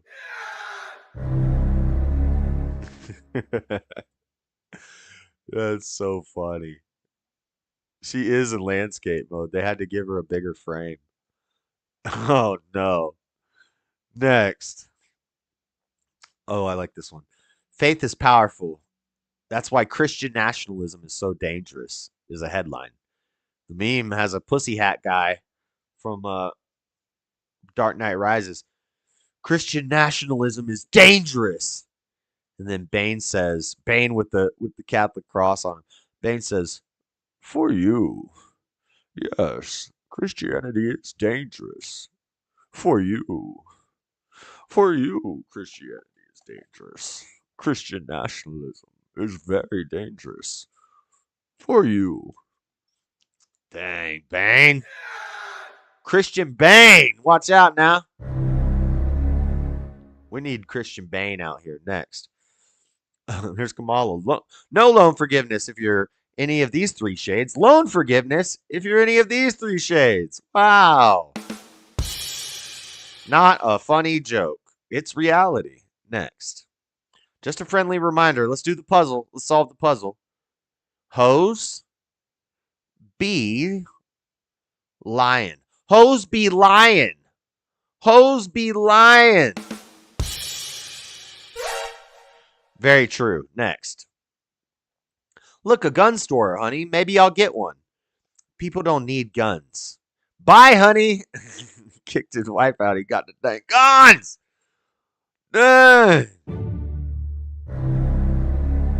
A white man with a weapon. Scary thing. Next. Tim Waltz's school shooter friend disappointed in his gun skills. Oh, no. Beta! Next. Study finds 100% of men fantasize about launching cars off of every auto transport trailer they see. This is very true. I've actually seen a video of somebody doing this, and it doesn't turn out well. But anyway. Yep, this is pretty much true. Next. I liked Obama because he was a great speaker. How did Hitler come to power? He tricked people because he was a great speaker. Wait, what did I just say? Wait, what? I don't know if I agree with that. I like to consider myself a great speaker. Make TPing and egging houses cheap again. Yeah. Next. The world is a cat playing with Australia. The world is a cat and Australia is a ball of yarn. The cat is playing with Australia. California is the butthole. Oh, no. California is the butthole. What the?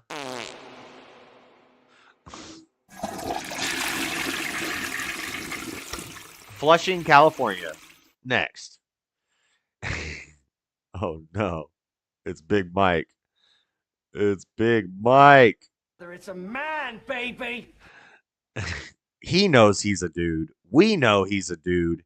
He knows we know he's a dude. Oh, no. It's a man, baby. Oh, my gosh. Blech. Next. Yeah, World War III sounds bad, but not as bad as losing access to abortion.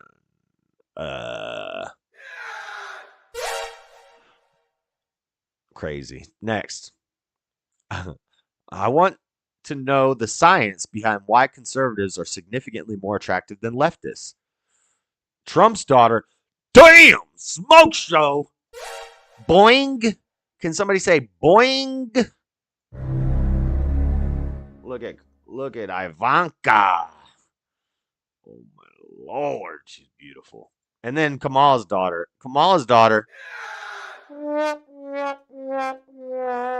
Is that really Kamala's daughter? It looks like Where's Waldo?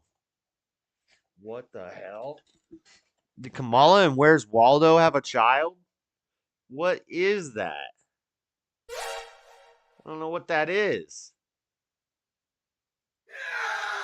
Next. I'm having too much fun with the soundboard. Peter says, I'm voting for Trump. Harry says, but he called Kamala retarded.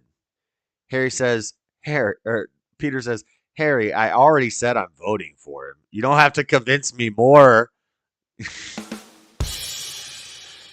Next. Urgent. Argentina will apply an aptitude test to 40,000 public servants, and their contracts will only be renewed if they pass the exam. Wow, based. Thank you, Malay. It says, Jesus, I see what you've done for other people, and I want that for me. Milei, the Argentinian Trump, pretty based. Seems like a good idea. Good job, Milei. It's a man, baby. Next. Harris complained she was not informed the interview would include questions. Dang. Come on, I didn't know there were going to be questions on this interview. Merry Christmas, Happy Schwanza, Happy Hanukkah. Next. And that's it for the memes.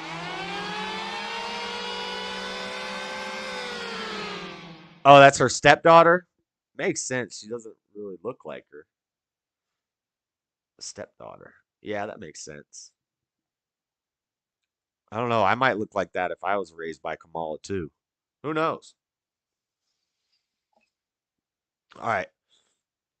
Let's try to burn through rapid fire in 15 minutes. A lot of stories I don't really care too much about in here. Open all in new window. A couple funny reels. But they're not reels this week. They're from YouTube. So this first funny reel is a battle rapper roasting this large black woman. He has a thick English accent, and it's hard to understand English rap, but I'll try to walk you through it. This is pretty savage right here. Check this out. Like, you're so fat, Thanos would have to snap twice, get rid of you. Thanos would have to snap twice, get rid of you. Thanos would have to snap. You're so fat, Thanos would have to snap twice to get rid of you. And if I slap you here in the face right now, it's the only time you have a man hitting you. If I slap you in the face right now, it's the only time you'll ever have a man hitting you. You know, hit that. Man in Dubai wouldn't shit on you. If you were on fire, I wouldn't spit on you. How does it feel to be a pick-me when nobody picking you? How's it feel to be a pick-me when nobody picking you? I'm going to use that someday. If I ever have some... Where's that one girl? She's always gassing me up and like... She was sending some pictures. Where's Cat at? Cat, where you at? You've been sending some pics to my Discord. You need to calm down with that, girl. How's it feel to be a pick-me, but nobody's picking you? That's not nice. I won't say it to her, but one day I'm going to use that on somebody. Your name Phoebe, that's a pig's name. You're fat, stop telling on your thick babes. You go Greg's on your ones and call it a quick day. It gets better. It picks up right here. Hold on. Goes that way, the man in the room go this way. Spoke to your doctors. If she goes that way, the man in the room go this way. The men in the room go this way if she goes that way. Quick day. If Brinley goes that way, the man in the room go this way. Spoke to your doctors, they said they can't even find your rib cage. Talk to your doctors, they said they could never find your rib cage. So Miss Piggy, where's Kermit? Look at the bitch, you can tell it's hurting. I'll kill myself on So much Piggy, Miss Piggy, where's Kermit? stage right now if you start twerking. If I had a hotel, I'm getting off the stage right now if you start twerking. the bitch, you can tell it's hurting. I'll kill myself on stage right now if you start twerking. If I had a hotel and he stayed, I would burn it. You're not bad, you're disturbing. Go gym and start working. You're Nancy, only skinny one in your family. Bitch in the ground, just wasted away. If you want Phoebe to focus, tell that bitch you're making a cake. This is London and it's flawless. What does BBW stand for? Big body walrus. It's nasty. Your butt. What does BBW stand for? Big body walrus? You sat on IB Rules' face. That's why he stutters. Who brought Sticky Monarch? Oh shit! Oh shit! You sat on somebody's face and that's why he stutters. That's pretty savage. Okay, hold on. This is from Churdleys. I love Churdleys. They're Mormons. They're not Mormons anymore, but they're in Salt Lake City, Utah, and they used to be Mormons. Hi, I'm a girl in this generation. I don't like to party, I hate clubbing, I never cheat on my boyfriend, I don't have a spicy site, and I love dressing conservatively. That was a lie. And that was a figment of your imagination because girls like that in this generation do not exist. We should go back to 300 years ago. Bikinis weren't invented. And cheating wasn't invented. Like, you're so nice. Hi, I'm a girl in this generation. Stop. I don't. And last but not least, I've talked about this. I'm going to have to pause it a lot because it's probably going to be copyright. But this is Trump's appearance on the Fresh Prince of Bel-Air. Watch the way the African American community, how they treated Donald Trump. Pleasure to introduce Mr. and Mrs. Donald Trump.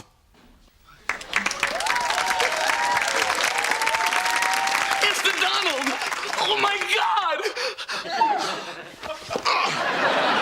God! Carlton passed out when he saw the Donald. Mr. and Mrs. Trump, it's an honor to meet you. Laugh tracks. You remember this episode? I don't remember this episode, and I loved the Fresh Prince of Bel-Air.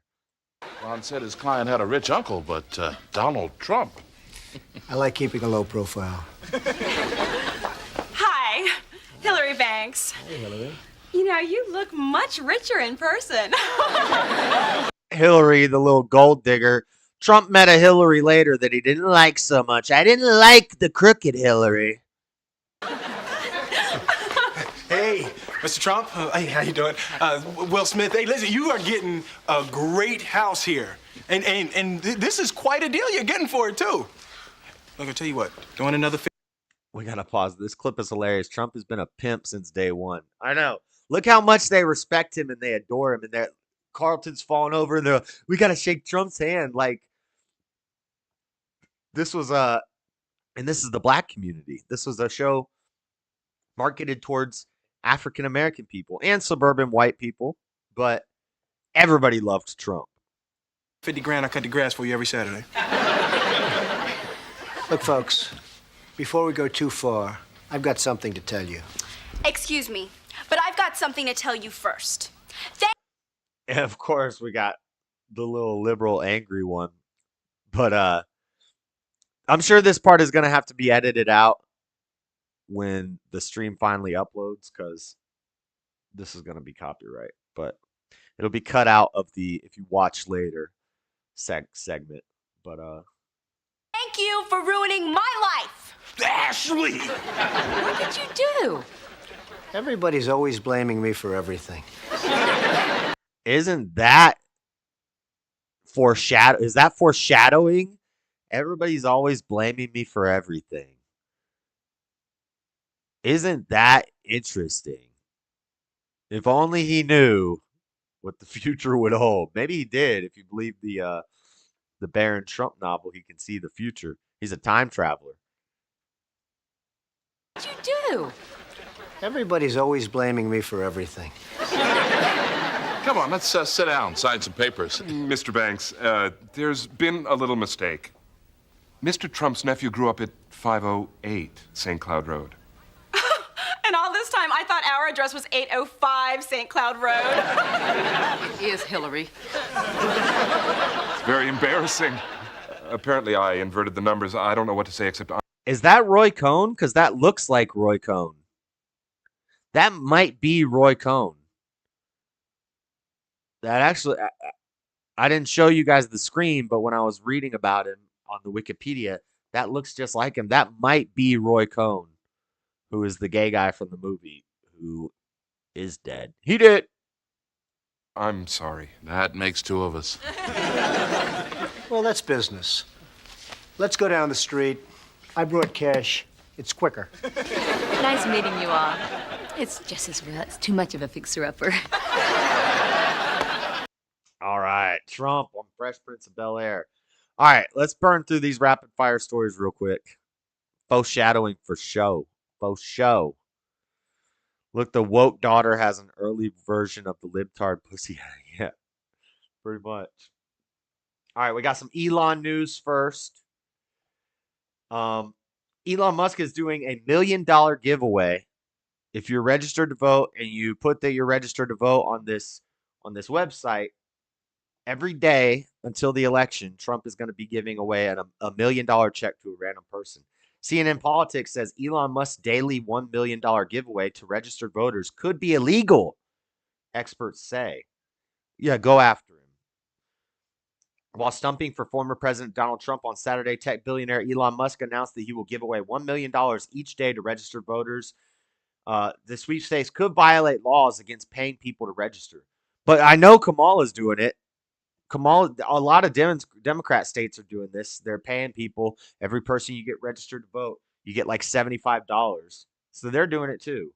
We want to try to get over 1 million, maybe 2 million voters in the battleground states to sign the petition in support for the First and Second Amendment. We're going to be awarding $1 million randomly to people who signed every day from now until the election. Musk, the richest man in the world, has given more than $75 million to his pro-Trump super PAC. He said he hopes the sweepstakes will boost registration, promoting his petition, spreading conspiracy theories about the election. This is a one-time ask. The first $1 million winner was named Saturday, with Musk handing a giant check to a Trump supporter at his event in Harrisburg, saying, "So anyway, you're welcome." He announced the second winner Saturday afternoon. In an interview with Meet the Press, Governor Josh Shapiro said Musk's giveaway was deeply concerning and is something that law enforcement should take a look at. So they're trying to hit Elon up, tell him that his sweepstakes is illegal. I'm trying to get $1 million, though. One more Elon story. I don't even know. This needs to stop from Forbes digital assets. This needs to stop. Quote, Tesla billionaire Elon Musk issues staggering Fed bankruptcy warning after sparking Bitcoin price panic. The Bitcoin price, which soared towards its all-time high of around $70,000 per Bitcoin in recent weeks thanks to BlackRock in China, has stalled after Tesla's $750 million worth of Bitcoin moved to new addresses following 2 years of dormancy, sparking speculation Tesla may have sold off its remaining Bitcoin. So Trump is saying staggering Fed bankruptcy warning, and he's moving out of Bitcoin. Or there are rumors that he may have moved his stuff away from Bitcoin. Just a little. I'm not a financial advisor, so I don't know about that stuff. This is the drone. Freddie was talking about this drone the other night. The new DJI drone. This is the Air 3S, which apparently has a better camera than the Mavic, which had the best camera.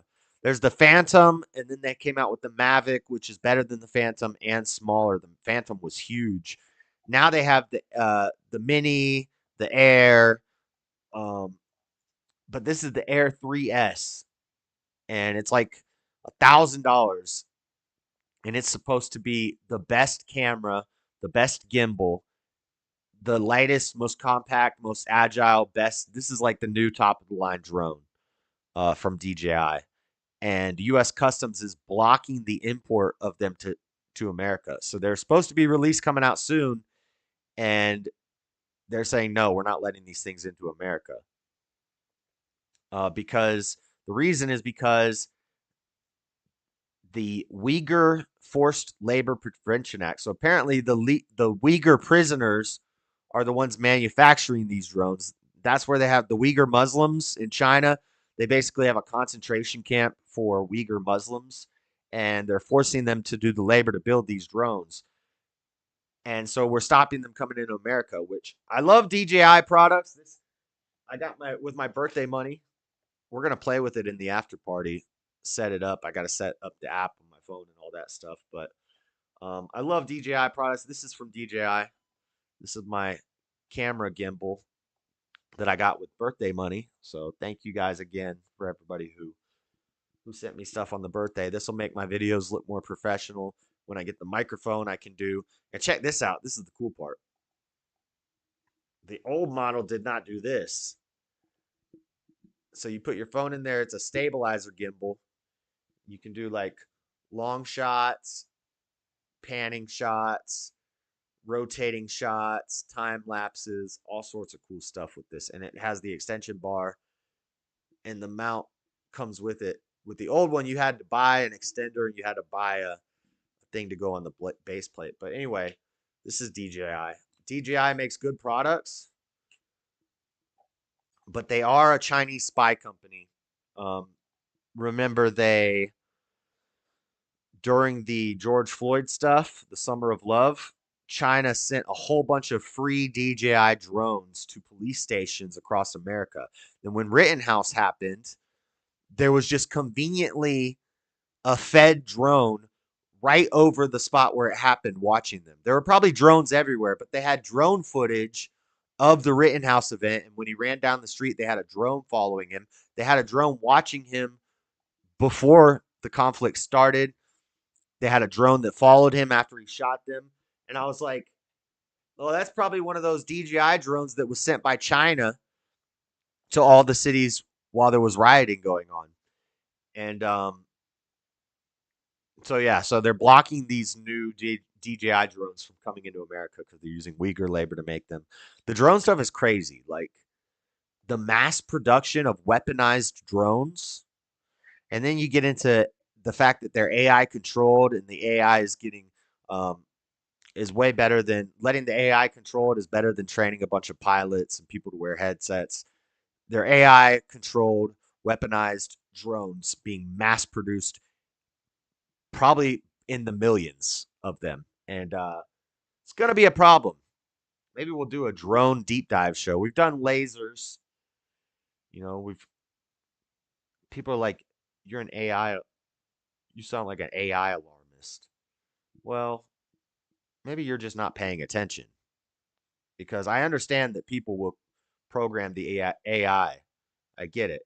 But if you program a utilitarian worldview into something that is self-learning, doesn't have to have a soul, it doesn't have to have a conscience, we don't have to say that it's human, but this could get out of hand very quickly. China used quantum computing and AI to hack the American military. AI from China on quantum computers hacked into the American military for the first time ever. And we just talked about this story last week. But it's not a big deal. You're crazy. You think Elon's saying it's a big deal? That's why I'm glad Elon's there, kind of taking the forefront to this, because if anybody's going to harness this power, it needs to be America. It needs to be Trump and Elon, not China. But check it out. I found a Trumpkin stencil. Where's the one that I picked? Hold on, where is it at?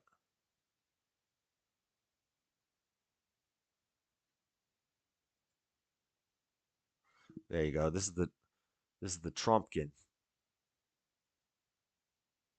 The Trump mugshot pumpkin. We're not going to order this for $3. Download and print now for $3. I'm just going to look at it, and I'm going to draw it out. It doesn't even look that difficult. It doesn't look that hard. I guess dark orange is where you cut all the way through. Or no, the light spots are where you cut all the way through. And then the other spots, you leave a little bit of pumpkin. But I can do this. I can do this. Dive into political satire with our Trump mugshot pumpkin. It's a Trumpkin. This is what we're doing for Halloween on the Halloween show. We're making this. All right. What else? Okay, so this was on Facebook. This is what you see on Facebook. You see archaeology in the ancient world. In 2021, an Argentine farmer found a stunning discovery. So he finds this. This is the clickbait picture that they use. You find this fossil, and then they have a picture of this fake dinosaur. Now, I'm not a dino denier. I believe in dinosaurs. But this is like an armadillo, turtle, mammal, dinosaur. And it's BS. This is not a real dinosaur. This is not a brontosaurus. It's not a raptor. I don't even know if T-Rexes are real. But this thing, whatever it is fake. When you go to the actual article, you see that all the fossil is a freaking turtle. This is the real fossil. It's just an old turtle fossil. They're just turtles, which is proof that reptiles are just small dinosaurs. They're just newer versions of small dinosaurs. That's an armadillo that bought the DLC. But this is just a turtle fossil. This is not what they showed in the clickbait. It's a DLC armadillo. Yeah, he pre-ordered the special edition. So look at this. Headline from Breitbart. The cause of death for English singer and former One Direction member Liam Payne, who died on Wednesday at the age of 31. Liam Payne, who died on Wednesday at the age of 31 after jumping from a hotel and balcony in Argentina, has been revealed. The headline said, cause of death for One Direction singer who jumped from hotel balcony has been revealed. I think we already knew the cause of death when you told us that he jumped from a hotel balcony. Well, he said there was only One Direction down. That's fucked up. Too soon? Too soon? A preliminary autopsy found that Payne died of trauma as well as internal and external bleeding after he jumped from a third-story balcony. Yeah, generally, if you jump from a 3-story balcony, you're going to die from fall trauma. Well, it's not the fall that kills you. It's the sudden stop that kills you. Matter of protocol, the incident is being investigated as doubtful death. I wonder if he maybe knew something about Diddy or was involved in that. Going through some type of outbreak as a result of substance abuse before plummeting from the balcony. And I guess like a year ago, he had actually said things about threatening to jump off something. He took a picture of him standing on the edge of a balcony. But anyway, couple more quick stories. Local news. Snowstorm coming to Utah. Storm expected to bring freezing temps up to 1 foot of snow to Utah later this week, and it's hitting. It's hitting. The last couple days, it's been getting cold. Today, before the show, I went outside and it was actually warm. I didn't even need a hoodie or anything, but it is getting chilly out here, and we're supposed to get a foot of snow later this week, which is right about now. So it's probably snowing up in the mountains already. I haven't looked, but it's getting cold here in Utah. It's that time of year, ladies and gentlemen. Fox 13 News. Do politics influence where you want to live? 1 in 4 Americans say yes in survey. So just a quick. This is not surprising. You know, if I'm a conservative, but I don't really have money to pick where I live, but I would like to live in a conservative area.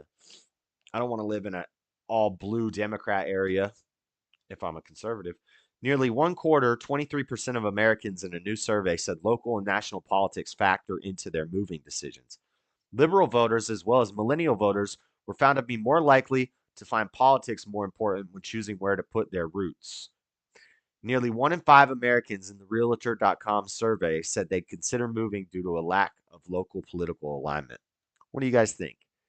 Does your politics influence where you live? You know? All right, guys. Before we get into the CPS stuff, we have one little last segment here on Rapid Fire. It's been a long time. But we're bringing back Weird Cess Stuff. Beta! It's a man, baby! Weird Cess Stuff in the news. So first Weird Cess Stuff story from Breitbart. Marvel Comics turns the Avengers Hawkeye into a non-binary two-spirit Native American. You think the Marvel movies are going woke? The Marvel Comics have been going woke for a long time. Diversity, equity, and inclusion. Iron Man is Ironheart, and it's a girl now. The Hulk is an Asian guy. Captain America is a black guy. What else? Who else? There's more. Spider-Man, they got all different Spider-Mans, and that's understandable, but they have a black Spider-Man. They have all sorts of different Spider-Mans. Wolverine is replaced by X-23, a young girl. And now Hawkeye is a non-binary, two-spirit Native American. In its continuing effort to woke its comic book characters, Marvel Comics has now race-swapped and gender-swapped one of its iconic superheroes who's historically been white and replaced him with a Native American who is non-binary and has they-them pronouns. The new story follows the Avengers' efforts to fix the alternate Earth called Earth 6160, an Earth where all people who became heroes with superpowers and other realities never quite came into their abilities. For instance, on Earth 6160, Spider-Man never appeared because Peter Parker was never bitten by a radioactive spider. Along with Parker, all the other heroes also missed their calling on this alternate Earth. So the Avengers decided to steer those who are superheroes back to the blah, blah, blah. When it comes to time, Clint Barton, played by Jeremy Renner in the Marvel movies, into his role as the uncannily accurate Archer Hawkeye. The Barton of Earth 6160 refused to take up the bow. Instead, a new person takes up the mantle of Hawkeye, and the character couldn't be more woke. We have a woke, non-binary, two-spirit Hawkeye in Marvel now. Amazing. Next on Weird Cess Stuff, get ready to hide your kids' eyes. Close their eyes. Close the kids' eyes, guys. Men, you might not want to look at this either. This might make you throw up. Victoria's Secret has two in this recent Victoria's Secret show, the Victoria's Secret fashion show, which as kids, we all used to check out our mom's Victoria's Secret catalog, the Victoria's Secret fashion show. When I was a kid, I looked forward to it every year. And we were, oh boy, I don't even want to get into it, but it was a crazy time. Crazy time when you're 15, 16 years old watching the 14, 15, 16, watching the Victoria's Secret fashion show. Well, now we have these two. This is the Victoria's Secret fashion show now. It's a man, baby. Beta! These are both men. These are Transformer Victoria's Secret models. Yep. I said it. I'll take it off the screen. Are your eyes burning? Are your eyes falling out? Transgender Victoria's Secret model from New York Post. Valentina Sampaio fires back at critics after debut at iconic fashion show. Models Valentina Sampaio and Alex Consani. Alex, that's a nice gender neutral name. Strutted down the runway at the Victoria's Secret fashion show in New York City on Tuesday, becoming the first transgender women, basically the first men, to walk in the iconic fashion show. Champino shared a video of himself walking in the show, sporting shimmering black lingerie, gigantic black bows tied to his back, and a lioness-teased hairdo, to more than 400,000 Instagram followers on Wednesday, making a long-held dream come true. The Victoria's Secret fashion show has shown the world that being trans is just as exceptional and beautiful as everyone else on the runway. This is a Brazilian dude.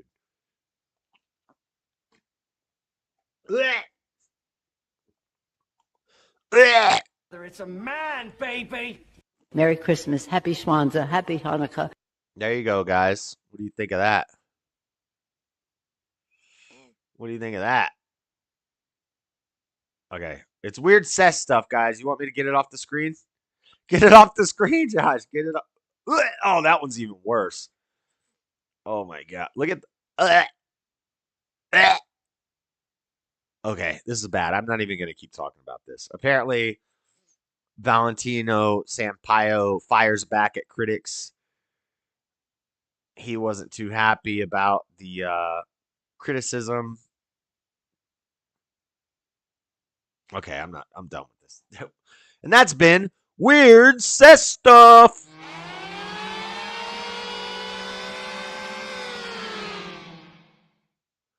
Okay, guys, I'm gonna go to the restroom real quick.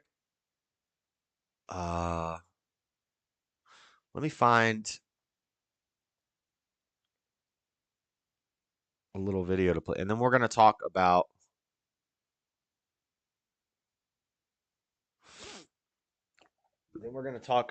what's it called?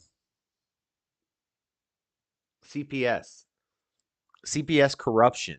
We're going to read a report done by a woman who was mysteriously found with a bullet hole in her head, and her husband had a bullet hole in his chest, and they called it a murder-suicide.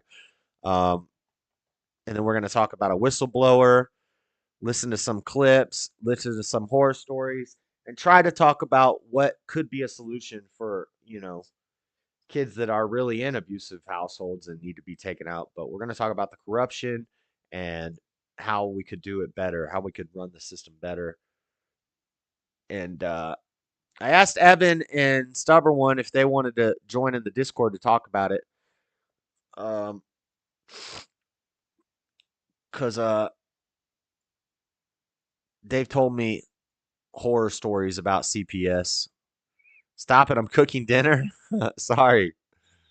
But while I go to the bathroom real quick, I'm gonna play this. Gretchen Whitmer.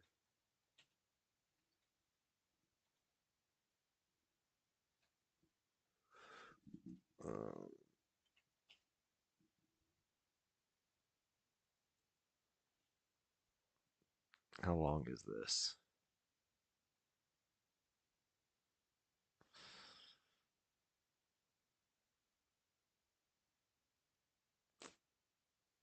I can't find it now. Maybe they got rid of it because the Catholic Church was so upset. I can't find it on YouTube. No shorts of it. Gretchen Whitmer, Kamala.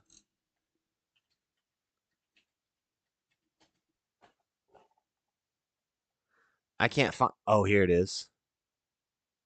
Conservative backlash after Whitmer TikTok video appearing to mock Holy Communion. For taking part. Okay.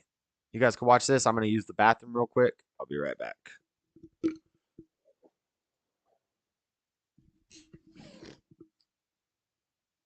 That's not Kamala. Okay, maybe that's why I couldn't find it. A Dorito. Is that Kamala? For taking part in a viral Instagram video where she places a chip in the mouth of liberal podcaster Liz Plank, who accepts it while on her knees. Many Catholics are saying it's a clear shot at the sacrament of Holy Communion. I was an elder in my church, just recently retired from that, and serving Holy Communion is one of the most sacred things that we do.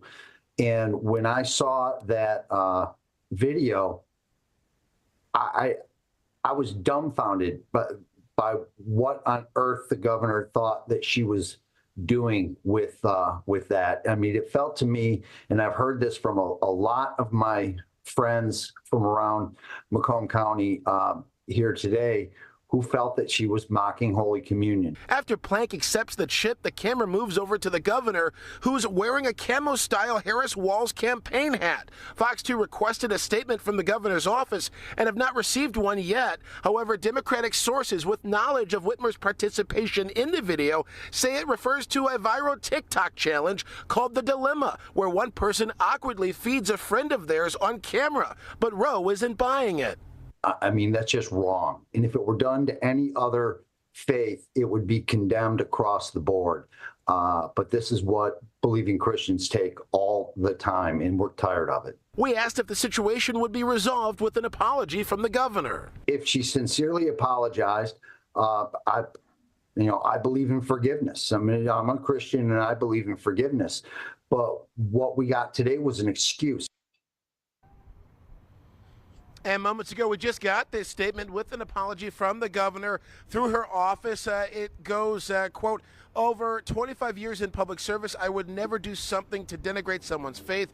I've used my platform to stand up for people's right to hold and practice their personal religious beliefs. My team has spoken with the Michigan Catholic Conference. What was supposed to be a video about the importance of the CHIPS Act to Michigan jobs has been construed as something it was never intended to be, and I apologize for that. She's referencing the Michigan Catholic Conference that also had a lot to say about this, too. Reporting live downtown, Dave Kinchin, Fox 2 News.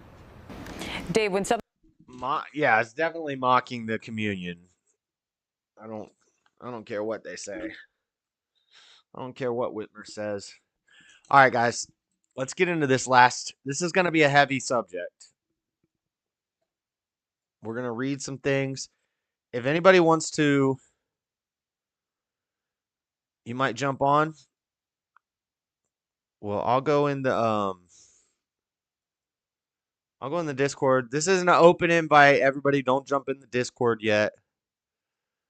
But if Stubborn One wants to tell us about his experience with this mess, we're about to talk about CPS corruption. I'm going to read you some things, some crazy things that I found out. So we reviewed Tyson James' video earlier this week, and we talked about how we talked about how he had a picture on the internet of one of his kids was laying on top of a toy Orbeez gun, and CPS showed up at his house. And so I was listening and looking into this stuff for hours last night, and I learned a lot of crazy things. I learned that a neighbor could do an anonymous report on you to CPS, Child Protective Services, because your kid is riding a bike down the street alone. Like, if you let your kid go out and play alone, a neighbor could call and report you to CPS. Only, I forget, I think I have the numbers, but I haven't opened my folders yet. I'm just giving you a little quick overview. I think something like 60% of all CPS taking kids out of the home is because of marijuana. Only a very small percent is due to actual physical or sexual abuse. Which I think this leads to a whole thing with marijuana legalization. Even in states where it's legal recreationally and medically to smoke weed, they'll still take your kids because you're smoking weed. There's a lot of horror stories. We're going to watch some videos, and we're going to hear about this book, Legally Kidnapped: The Case Against Child Protective Services by Carlos Morales. But first, we're going to talk about Nancy Schaefer. So at the end of Tyson James' video, he mentioned this lady.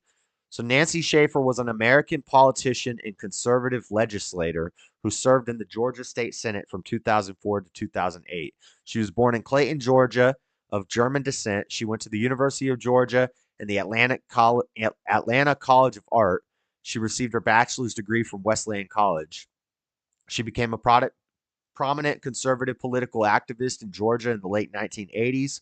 She ran for mayor of Atlanta in 1993 before running as the Republican Party's nominee for lieutenant governor of Georgia in 94, where she lost to the incumbent Democrat. She unsuccessfully sought the Republican nomination for governor. She only got 7% of the votes. She was elected to state senate in 2004, and she sought to wrest the Republican nomination in 2008, but withdrew her candidacy before the elections. Her beliefs. Throughout her career as an activist and politician, she was a champion of Christian conservative causes, opposing the Department of Child Protective Services. After 4 years of investigation, on November 16, 2007, she published a report entitled The Corrupt Business of Child Protective Services. After publishing the report in a press conference, she explained that the report caused her to lose her position as a Georgia state senator. In addition, she stood firmly in her support of the anti-abortion agenda, and she opposed gay marriage. In expressing her Christian beliefs, She promoted the display of the Ten Commandments in public places, and she was a senior official in the Baptist Church, having served as the first vice president of the Georgia Baptist Convention. Here's where it gets interesting. Murder. Schaefer was found dead at her home in Turnerville, Georgia, in Hebersham County on March 26, 2010. So she puts out this report against Child Protective Services in 2007. 2010, she's found dead in her home with a single gunshot wound to her back, along with her husband of 52 years, Bruce Schaefer, who was found with a single gunshot wound to his chest. Police conclude the deaths to have been a murder-suicide perpetuated by her husband, but the motive for the murder was unclear and never established. A few years before her death, she published and promoted the report, The Corrupt Business of Child Protective Services, leading to conspiracies surrounding her murder. Upon her death, fellow state Senator Ralph Hudgens eulogized her as almost like a rock star of the Christian right. Murder-suicide. Husband shoots her in the back and then shoots himself in the chest. Rare for somebody to commit suicide by shooting themselves in the chest. But isn't that interesting? It's a conspiracy theory, though. We're going to read this. We're going to read The Corrupt Businesses of Child Protective Services. It's not super long. So, summary, this article's author worked with around 300 cases in Georgia, along with hundreds across the nation. She shares heartbreaking stories of CPS corruption, including how children are being taken away unnecessarily and put in very abusive situations. For every kid taken out of the home, the CPS gets between $4,000 and $6,000. So there's a profit incentive. They make more money the more kids they take, and the quicker they take them. They're allowed to lie to people. We're going to have some videos of what happens when they come to your house, and they can lie to you. They can deceive you. They pretend to be your friend. Really, all they're doing is building a case on you to take your child away. Then these children end up in foster care and orphanages, where their chances of being drug addicts, having substance abuse problems, ending up in jail, are all way higher than if they would have stayed in an impoverished home.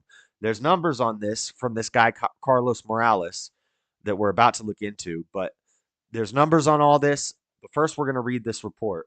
Her conclusion is that there is no responsibility and no accountability in Child Protective Services. So let's read this. Disclaimer. Georgia State Senate 50th District, revised September 25th of 2008. Disclaimer. While we agree with Schaefer that the system is broken, the comments and recommendations are those of the author, who passed away in 2010, and do not necessarily reflect the views of parentalrights.org, which is the website we're on. So here we go. My introduction into child protective service cases was due to a grandmother in an adjoining state who called me with her tragic story. Her 2 granddaughters had been taken from her daughter who lived in my district. Her daughter was told wrongly that if she wanted to see her children again, she should sign a paper and give up her children. Frightened and young, the daughter did. I have since discovered that parents are often threatened into cooperation of permanent separation of their children. The children were taken to another county and placed in foster care. The foster parents were told wrongly that they could adopt the children. The grandmother then jumped through every hoop known to man in order to get her granddaughters. When the case finally came to court, it was made evident by one of the foster parents' children that the foster parents had, at any given time, 18 foster children, and that the foster mother had an inappropriate relationship with a caseworker. In the courtroom, the juvenile judge acted as though she was shocked and said the 2 girls should be removed quickly. They were not removed. Finally, after much pressure being applied to the Department of Family and Children Services of Georgia, the children were driven to South Georgia to meet their grandmother, who gladly drove to meet them. After being with their grandma 2 or 3 days, the judge, quite out of the blue, wrote up a new order to send the girls to their father, who previously had no interest in the case and who lived on the West Coast. The father was in adult entertainment. His girlfriend worked as an escort, and his brother, who also worked in the business, had a sexual charge brought against him. Within a couple of days, the father was knocking on the grandmother's door and took the girls kicking and screaming to California. The father developed an unusual relationship with the former foster parents and soon moved to the Southeast. The foster parents began driving to the father's residence and picking up the little girls for visits. The oldest child had told her mother and grandmother on 2 different occasions that the foster father molested her. To this day, after 5 years, this loving, caring, blood relative grandmother does not even have visitation privileges with the children. The little girls are, in my opinion, permanently traumatized, and the young mother of the girls was so traumatized with shock when the girls were first removed from her that she has never completely recovered. The mother has rights, but the father still has custody of the children. Throughout this case and through the process of dealing with multiple other mismanaged cases of the Department of Family and Children's Services, I have worked with other desperate parents across the state of Georgia and many other states because their children were taken for no cause and they have no one with whom to turn. I have witnessed ruthless behavior from many caseworkers, social workers, investigators, lawyers, judges, therapists, and others, such as those who pick up the children. I have been stunned by what I have seen and heard from victims all across this land. In this report, I have focused mainly on the Georgia Department of Family and Child Services. However, I believe Child Protective Services nationwide has become corrupt and that the entire system is broken beyond repair. I am convinced parents and families should be warned of the dangers. The Department of Child Protective Services, known as the Department of Family and Children's Services in Georgia and other titles in other states. Yeah, Arizona said they were going to abolish the CPS, but all they did is rename it, which is what they've done in other states too. They say we need to abolish Child Protective Services. People are on to us, and all they do is change the name in the state. Has become a protected empire built on taking children and separating families. This is not to say that there are not those children who do need to be removed from the wretched situation and need protection. However, this report is concerned with the children and parents caught up in legal kidnapping, ineffective policies, and an agency that on certain occasions would not remove a child. Now, bringing a child across state lines, legally kidnapping and bringing a child across state lines, that's trafficking. And when you put them into foster homes where they're more likely to have negative outcomes and there's weird sexual stuff that goes on in some of these foster homes and in some of these situations that the kids get put in, worse than if they were in a poor family. So if they take a kid because the family is in poverty, they're not making enough money, the living situation isn't good enough. Their outcomes would be better if they stayed in a poor family or maybe a verbally abusive house or a house where they got to do chores and they don't like it. So, and now the kids will call on the parents. The kids will be like, I don't like the way my parents treat me, and they'll call and report it to CPS, and they end up in way worse situations. And so they are trafficking children. Child Protective Services, like based off of the definition of the word trafficking. Now there's conspiracies and stuff that we're not going to really go deep into some of these allegations, but a lot of people believe that they are actually like using this as a child trafficking, a way to cover up child trafficking, which is wild. The Department of Child Protective Services, blah, blah, blah, in Georgia and other titles say it's become a protected empire built on taking children, separating family. Oh, I already read this. Legal kidnapping, ineffective policies, and an agency that on certain occasions would not remove a child or children when the child was enduring torment and abuse. In one county in my district, how long does this go? This is pretty long. In one county in my district, I arranged a meeting for 37 families to speak freely and without fear. These poor parents and the grandparents spoke of their painful, heart-wrenching encounters with DFCS. Their suffering was overwhelming. They wept and cried. Some did not know where their children were and had not seen them in years. I had witnessed the Gestapo at work, and I witnessed the deceitful conditions under which children were taken in the middle of the night, out of hospitals, off of school buses, and out of homes. Another interesting thing, I'm not reading this, but another thing they do is when they have a case, their goal is to talk to the children first because they don't They don't want to talk to the parents and then the children because they say that the parents will coach the child on what to say. So they'll go talk to your child without any permission, which is unconstitutional. They'll approach your child at school. They'll come to the school and they'll talk to your child before they ever talk to you.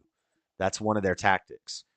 In one county, a private drug testing business was operating within the agency's department that required many, many drug tests from parents and individuals for profit. It has already made over $100,000. Due to being exposed, several employees in this particular office were fired. However, they have now been rehired either in neighboring communities or in the same county again. According to the calls I am now receiving, the conditions in that county are returning to the same practices they had before the light was shown on their evil deeds. Having worked with probably 300 cases statewide and now hundreds and hundreds across this nation and in nearly every state, I am convinced there is no responsibility and no accountability in Child Protective Services system.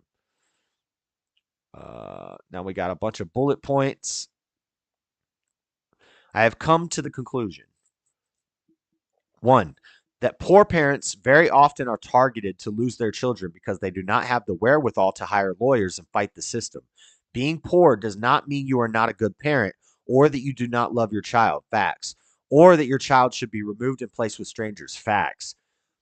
Next, that all parents are capable of making mistakes and that making a mistake does not mean your children are to be removed from the home. Facts. Even if the home is not perfect, it is home. And that's where a child is the safest and where he or she wants to be with family. Next, that parenting classes, anger management classes, counseling referrals, therapy classes, and on are demanded of parents with no compassion by the system, even while the parents are at work and while their children are separated from them. Sometimes parents are required to pay for the programs. This can take months or even years, and it emotionally devastates both children and parents. Parents are victimized by the system that makes a profit for holding children longer and bonuses for not returning children to their parents. Facts. Next, that caseworkers and social workers are very often guilty of fraud. They withhold and destroy evidence. They fabricate evidence and they seek to terminate parental rights unnecessarily. However, when charges are made against Child Protective Services, the charges are ignored. Next, that the separation of families and the snatching of children is growing as a business because local governments have grown accustomed to having these taxpayer dollars to balance their ever-expanding budgets. The Child Protective Services and juvenile court can always hide behind a confidentiality clause in order to protect their decisions and keep the funds flowing. There should be open records and court watches. Look who is being paid. There are state employees, lawyers, court investigators, guardian ad litems, court personnel, and judges. There are psychologists and psychiatrists, counselors, caseworkers, therapists, foster parents, adoptive parents, and on and on. All are looking to the children in state custody to provide job security.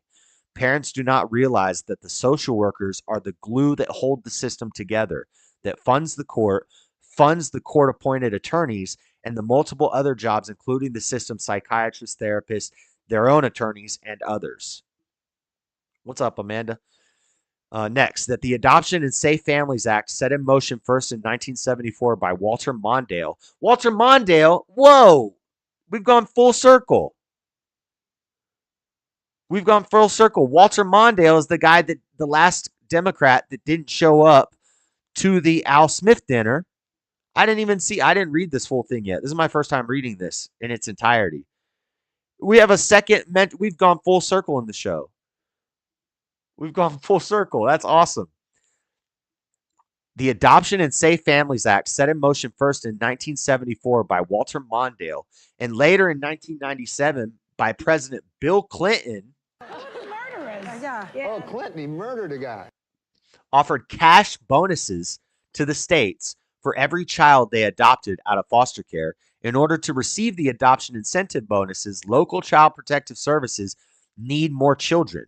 They must have merchandise or children that sells, and you must have plenty so the buyer can choose. Some counties are known to give $4,000 to $6,000 bonus, that's what I said earlier, for each child adopted out of strangers, and an additional $2,000 for special needs children. Employees work to keep the federal dollars flowing. Damn. Next, state departments and human resources and affiliates are given a baseline number to expect adoptions based on population. For every child DHR and CPS can get adopted, there is a bonus of $4,000 or maybe $6,000, but that is only the beginning figure in the formula in which each bonus is multiplied by the percentage that the state has managed to exceed its baseline adoption number.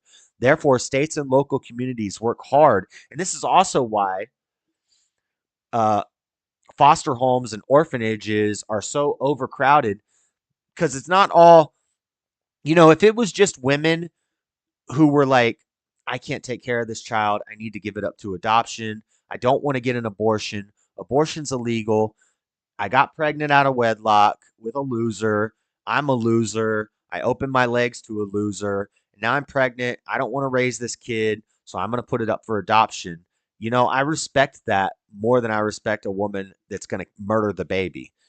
So if that was all that our adoption system and our foster care system was those cases, or cases where the child is getting seriously abused, where it's like bad abuse, not just allegations from the Karen down the street who's snitching because your kid is playing outside and being too loud, or not somebody who's smoking pot, then our foster care wouldn't be so clogged up. The reason the foster care system is so clogged up is because CPS gets bonuses for kidnapping children and getting them adopted out to strangers. That's why our foster care system is a problem. If we fix the CPS system, and then it becomes easier to fix the foster care system. It becomes easier for good Christian families who adopt more than anybody else to adopt children who weren't stolen from their parents. Kids who really need adopted parents. This is crazy. And then they legalize pot so that more people, and then pot becomes more normalized. More people are smoking pot. More adults are smoking pot. It used to be something kids did and didn't let their parents know behind the dumpster at school or whatever, under the bleachers. Now the parents are smoking pot that they legally bought from a pot shop. And then CPS still comes and takes their kids for smoking that pot. It's all a setup. Oh man, when you see how deep the rabbit hole goes and how deep the corruption goes in our government and our system, and how it all weaves together. The legalization of the drugs, the abortion, the adoption, the foster care system, the immigration, the economy, everything, it all weaves together, and it's all designed to be this way. It's crazy. Goals increase for adoption for children in foster care. That there's double dipping. The funding continues as long as the child is out of the home. There's funding for foster care.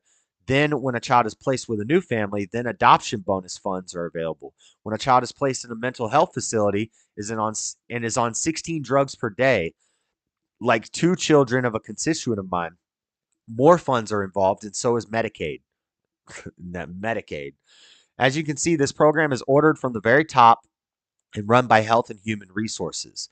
This is why victims of CPS get no help from their legislators. It explains why my bill, SB 415, suffered such defeat in the judicial committee. Why I was cut off at every juncture. Legislators and governors must remember who funds their paychecks. Next, that there are no financial resources and no real drive to unite a family and help keep them together or provide effective care. Damn. Next, that the incentive for social workers to return children to their parents quickly after taking them has disappeared, and who in protective services will step up to the plate, and say, this must end. No one, because they are all in the system together, and a system with no leader and no clear policies will always fail the children. Just look at the waste in government that is forced upon the taxpayer. Next, that the policy manual is considered the last word for CPS and DFCS. However, it is too long, too confusing, and poorly written. It does not take the law into consideration. Next, that if the lives of the children were improved by removing them from their homes, there might be a greater need for protective services. But today, children are not safer. Children, of whom I am aware, have been raped and impregnated in foster care. And the stats bear it out. The kid, if we're just talking about children taken from impoverished houses, from poor homes, A child will do better growing up in a poor home, is more likely to do better growing up in a poor home than in foster care. It is a known fact that children are in much more danger in foster care than they are in their own home, even though home may not be perfect. Some parents some parents are even told if they want to see their children or grandchildren, they must divorce their spouse. Many who are underprivileged, feeling that they have no option, will divorce and then just continue to live together. This is an anti-family policy, but parents will do anything to get their children home with them. However, when the parents cooperate with CPS, their behavior is interpreted as guilt when nothing could be further from the truth. Next, fathers, or non-custodial parents, I must add, are oftentimes treated as criminals without access to visit or even see their children and have child support payments strangling the very life out of them. Next, that the Foster Parents Bill of Rights does not stress that a foster parent is there temporarily to care for a child until the child can be returned home. Many foster parents today use the Foster Parent Bill of Rights as a means to hire a lawyer and seek to adopt a child placed in their care for the real parents who are desperately trying to get their child home and out of the system. Recently in Atlanta, a young couple learning to be new parents and loving it were told that because of an anonymous complaint, their daughter would be taken into custody by the state DFCS. The couple was devastated and then was required by DFCS to take parenting classes, alcohol counseling, and psychological evaluations if they wanted to get their child back. All of the courses cost money for which most parents are required to pay. While in their anxiety and turmoil to get their child home, the baby was left for hours in a car to die in the heat in the car seat by foster parents who forgot about the child. This should never have happened. It is tragic. In many cases, after the parents have jumped through all the hoops, they still do not get their child. As long as the child is not returned, there is money for the agency, the foster parents, for adoptive parents, and for the state. Next, we're almost done. That tax dollars are being used to keep this giant system afloat, yet the victims' parents, grandparents, guardians, and especially the children are charged for the system services. Next, the grandparents have called from all over the state of Georgia and from other states trying to get custody of their grandchildren. CPS claims relatives are contacted, but there are many, many cases that prove differently. Grandparents who lose their grandchildren to strangers have lost their own flesh and blood. The children lose their family heritage, and grandparents and parents too lose all connection to their heirs. Next, the National Center of Child Abuse and Neglect in 1998 reported that 6 times as many children died in foster care than in general public, and that once removed to official safety, these children are far more likely to suffer abuse, including sexual molestation, than in general population. Think what that number is today, 10 years later. Yeah, that was in 1998. Think about it in 2024. And lastly, that according to the California Little Hoover Commission report in 2003, 30 to 70% of children in California group homes do not belong there and should not have been removed from their homes. Okay, we're almost done. So here's her recommendations. 1, call for an independent audit of all state child protective services and for a federal congressional hearing on child protective services nationwide. 2, activate immediate change. Every day that passes means more family and children are subject to being held hostage and their lives destroyed. 3, abolish the federal and state financial incentives that have turned child protective services into a business that separates families from money. 4, grant to parents their rights verbally and in writing. 5, mandate a search for family members to be given the opportunity to adopt their own relatives if children need to be removed permanently. 6, mandate a jury trial where every piece of evidence is presented before permanently removing a child. Facts from his or her parents. Open family court. Remove the secrecy. Allow the press and family members access. Give parents the opportunity in court to speak and to be a part of their children's future. 7, require a warrant or a positive emergency circumstance before removing children from their parents. Judge Arthur G. Christine, Utah Bar Journal, January 1997, reported that except in emergency circumstances, including the need for immediate medical care, require warrants upon affidavits of probable cause before entry upon private property is permitted for the forcible removal of children from their parents.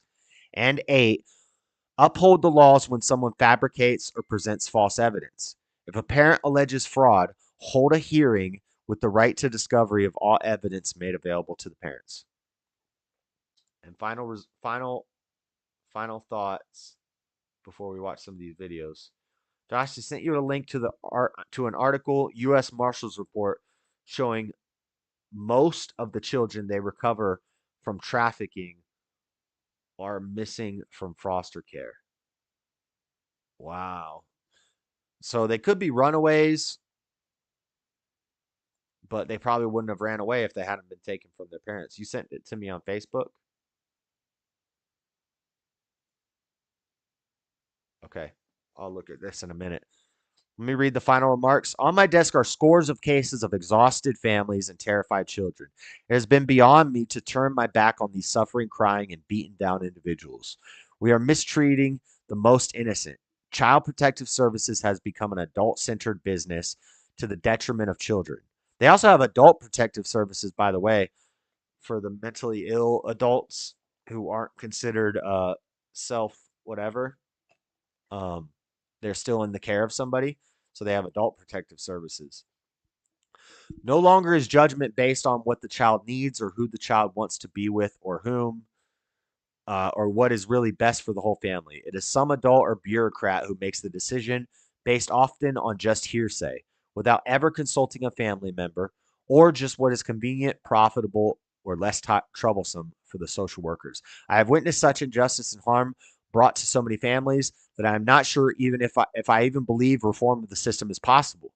This system cannot be trusted. It does not serve the people. It obliterates families and children simply because it has the power to do so.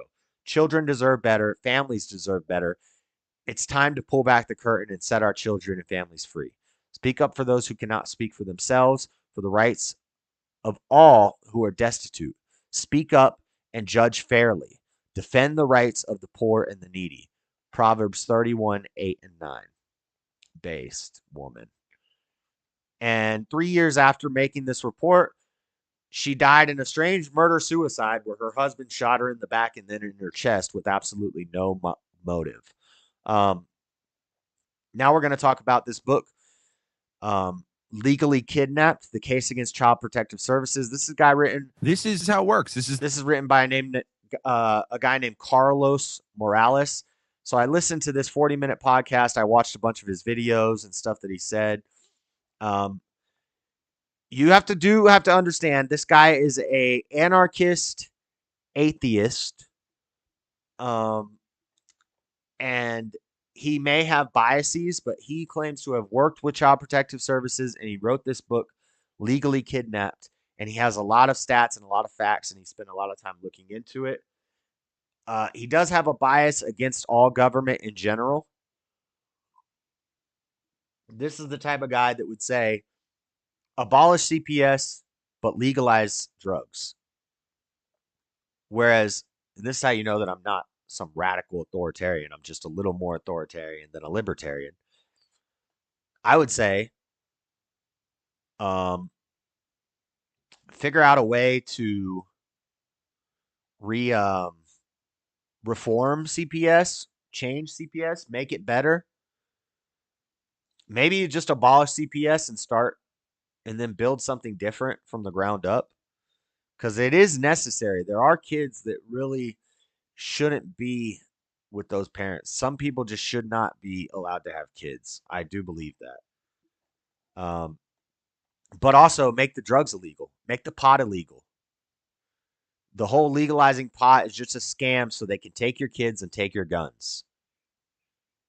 And make the drugs illegal. We can abolish CPS, and then we can come up with a better idea. But so this guy is an anarchist, Mr. Pop. But we're gonna listen to some of his stuff because he knows what he's talking about on this topic. Before we read the article Starman once sent, so let's check this out.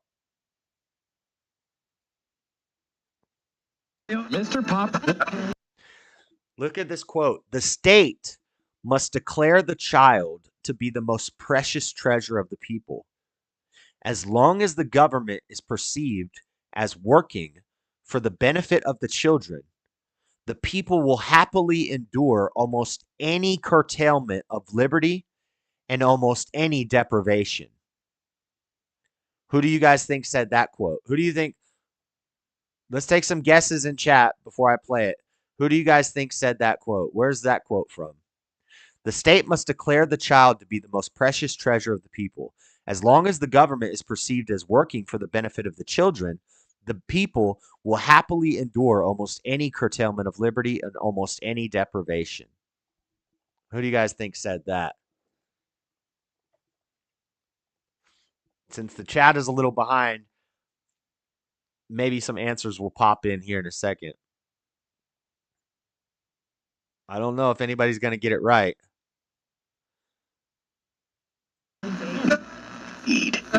Unless you've read Mein Kampf.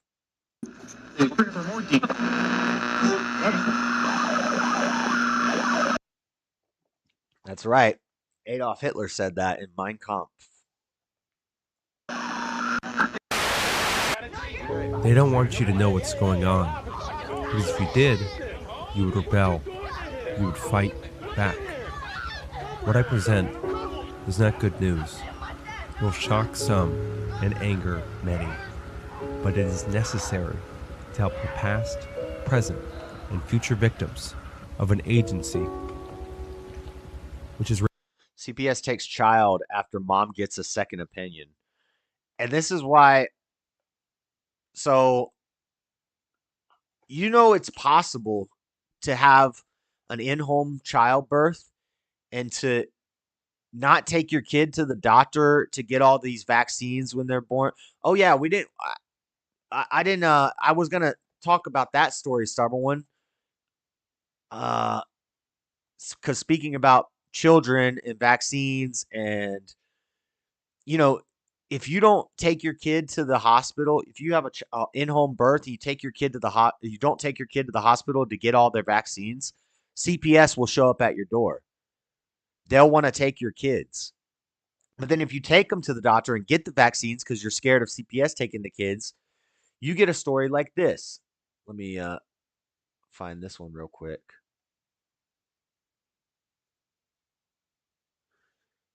You get a story like this. 5-year-old develops autism after being forced to get 18 vaccines in one day. As part of a custody battle, a Tennessee judge ordered a family to vaccinate all 3 of their children, all of whom had never been vaccinated. 5-year-old Isaac immediately became ill and was eventually diagnosed with severe regressive autism. By Michael Navratikis, PhD, October 18th, 2024, childrenshealthdefense.org. That's my source, YouTube. So, if you don't want to take your kid to the doctor when they're born, you want to have an in-home birth, you don't want to have it go into the, put into this medical system where you're on like all these records and they're shooting your kid up with all these vaccines, then CPS threatens to take your kids. If you don't want to lose your kids, then they force you to take them to the doctor and get them all vaccinated. And we're seeing autism spike everywhere. This kid got 18 vaccines in one day. And within a short period of time, he had severe regressive autism. In 2016, David and his wife moved to rural Tennessee in hopes of a new, calmer life. But in the dreams turned to a nightmare for David and his children when divorce proceedings and subsequent custody battle resulted in the forced vaccination of children and changed the family fortunes forever. His wife decided this isn't the life we wanted.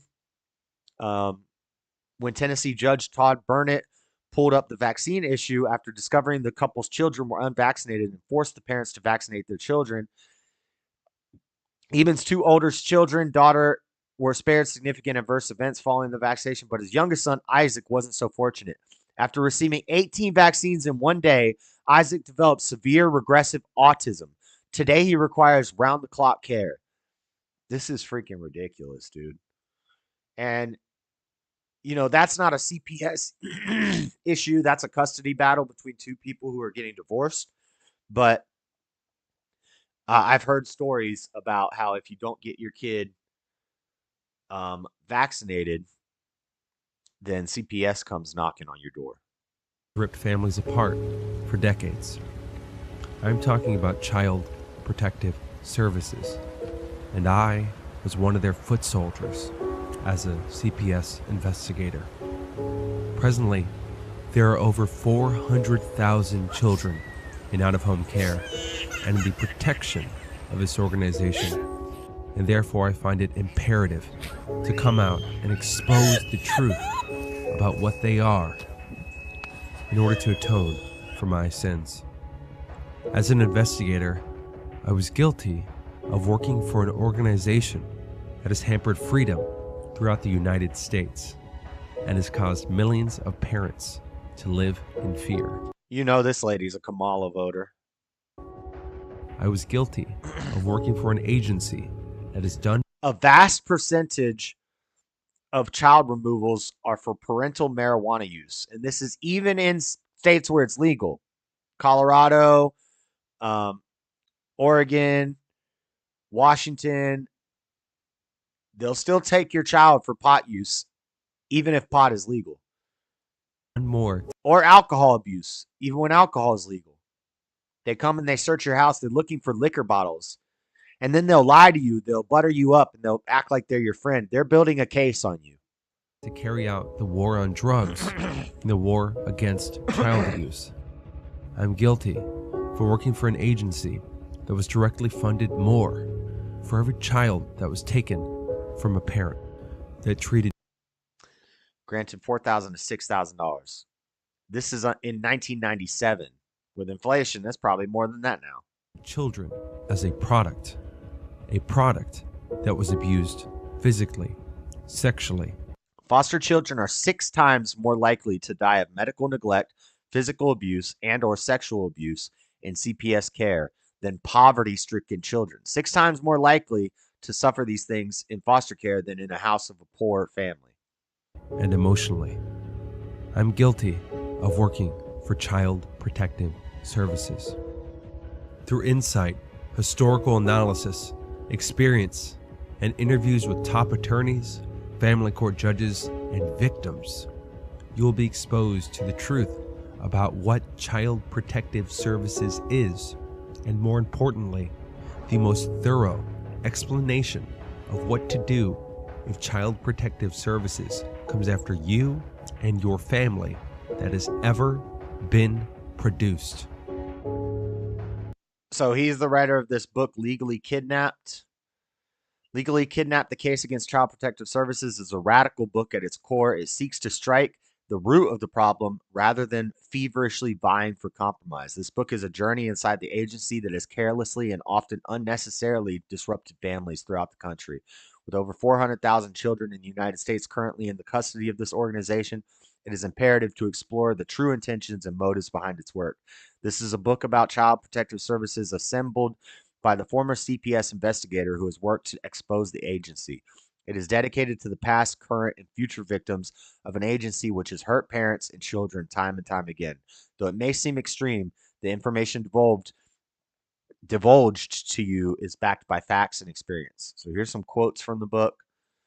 To simplify, the state steals money, taxes from parents in order to use that money to kidnap children from those very parents. This is why reform may be impossible, for the very nature of the system is unethical and based on the destruction of others. The problem is that the system does in fact benefit those who work in it, and the way that it becomes better for them is to clamp down and destroy more lives while milking those lives for more cash. CPS is a disastrous organization that destroys families for economic gain. Foster homes are often where kids go to die. It is time to acknowledge that when the state fixes problems, their policies can result in the blood of innocent dripping on the floor. Children are 6 times more likely to die in foster homes than if they stayed in an abusive household. A study entitled Abuse of Children in Foster and Residential Care found that foster children were 7 to 8 times and children in residential care 6 times more likely to be abused than a child in the general population. We talked about Nancy Schaefer and the corrupt business of Child Protective Services. What you must understand is that according to the U.S. government, a parent does not own the rights to care for their own child. Instead, the true responsibility for child care belongs to the state. This is called, I have it in my notes on my phone, parents patents parents, or something like that. Let me see. Where's my notes? Parents patrie. parens patriae is the idea that children are actually, the responsibility for the care of children is actually the government's, not the parents. This is some communist bullshit that's been seeping into America since the late 50s and mid 60s that we were warned about. And then when you say stop acting like a communist, people get upset. It is communism. No personal property, including your home, your car, your children. Those aren't your property. Your child is not your property. It's not the parents' responsibility to take care of the children. It's the government's responsibility to take care of the children. That's crazy. We're going to read this article that Stubborn One just sent me. And then we're going to watch one last video to wrap up of some CPS in action and some parents who were outsmarted, owned the CPS. And this is not to diminish, none of this is to diminish the fact that some kids are horribly abused, left emaciated. I watch a lot of interrogation videos, and I've seen interrogations of people that should not be allowed to have kids, should not be allowed to be alive. There was a woman who was selling her breast milk on OnlyFans, and her child starved to death because she wasn't feeding the child because she was making so much money from selling her breast milk on OnlyFans. So there are situations where these kids are being seriously sexually, physically abused. I don't care about emotional abuse and verbal abuse. So what, your dad yells at you. So what, your dad spanks you every now and then. Discipline is needed. It's necessary. Spare the rod, spoil the child. But there are some crazy people out there who have kids who maybe shouldn't have kids. The problem is we need to find a way to dismantle and then rebuild a better system. We need a better government. If we had a theocracy, a Christian government where the church handled these things, Christians adopt more than any other group. We give to charities more than any other group. You know, the Christian values would protect these children. I don't need the government's values to protect the children. I want Christian values to protect the children. A virtuous government, virtuous men, virtuous women who love to protect children. They're going to be the ones who step up and can fix this problem, not the government. Anything the government does is going to get screwed up. Let's read this article. The U.S. Marshall Family Preservation Foundation. This is a .org. I'm going to get hiccups. That nicotine pack was too strong. It gives me hiccups. And this carbonated beverage is not helping the situation. $1.97 is worth $1.95 now. Hold on, guys.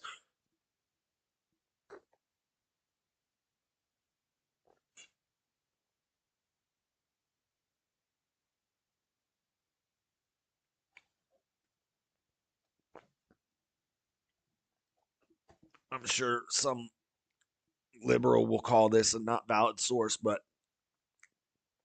the U.S. Marshal Service recently launched a nationwide effort to recover missing and exploited children. 3 major operations rescued over 100 children, many of them from sex traffickers. This video is going to get taken. Like, a lady freaking and her husband got suicided for talking about this. This video is going to definitely, I don't know. We're saying a lot of words that I guess you're not allowed to say on YouTube, but we're talking about a serious topic, and I'm not going to use euphemisms and talk like a child and say essay. And we're going to read the articles and we're going to talk about the issue. So if I get hit for this, some sort of content thing, then fuck off, YouTube, because somebody's got to talk about it. We need to talk about this. A disturbing trend discovered during the operation should launch a nationwide investigation into the American child welfare system. PJ Media reached out to USMS for details on the rescued children and was told that the majority of them came from foster care. This information was ignored in the initial media reports on the operation. Dave Oney, press contact at the USMS, the U.S. Marshal Service, responded via email to questions about the rescued children. From the Northern Ohio Operation Safety Net, 25 of the 31 children recovered were in DCFS care in either a group homes or foster case. Additionally, 7 children have been confirmed victims of sex trafficking. For Operation Not Forgotten in Georgia, 28 of the 39 recovered were in the care of DFACS. 15 were victims of sex trafficking. For the Operation Homecoming in Indianapolis, of the 8 children recovered, 2 were in foster homes or group homes. 5 were runaways with risk factors. 1 was a non-custodial kidnapping. The bulk of the cases still being worked are foster/group home situations. The State Department recently confirmed that a large number of children involved in sex trafficking in the United States are coming from foster care. In the United States, traffickers prey upon children in the foster care system. Recent reports have consistently indicated that a large number of victims of sex trafficking were at one time in the foster care system. Why is the foster care system not under federal investigation? For the last several years, I have investigated child welfare cases all over the country and have found glaring violations of constitutional rights by families courts and child welfare agencies. I discovered child welfare agents conspiring with doctors to illegally seize custody of newborns.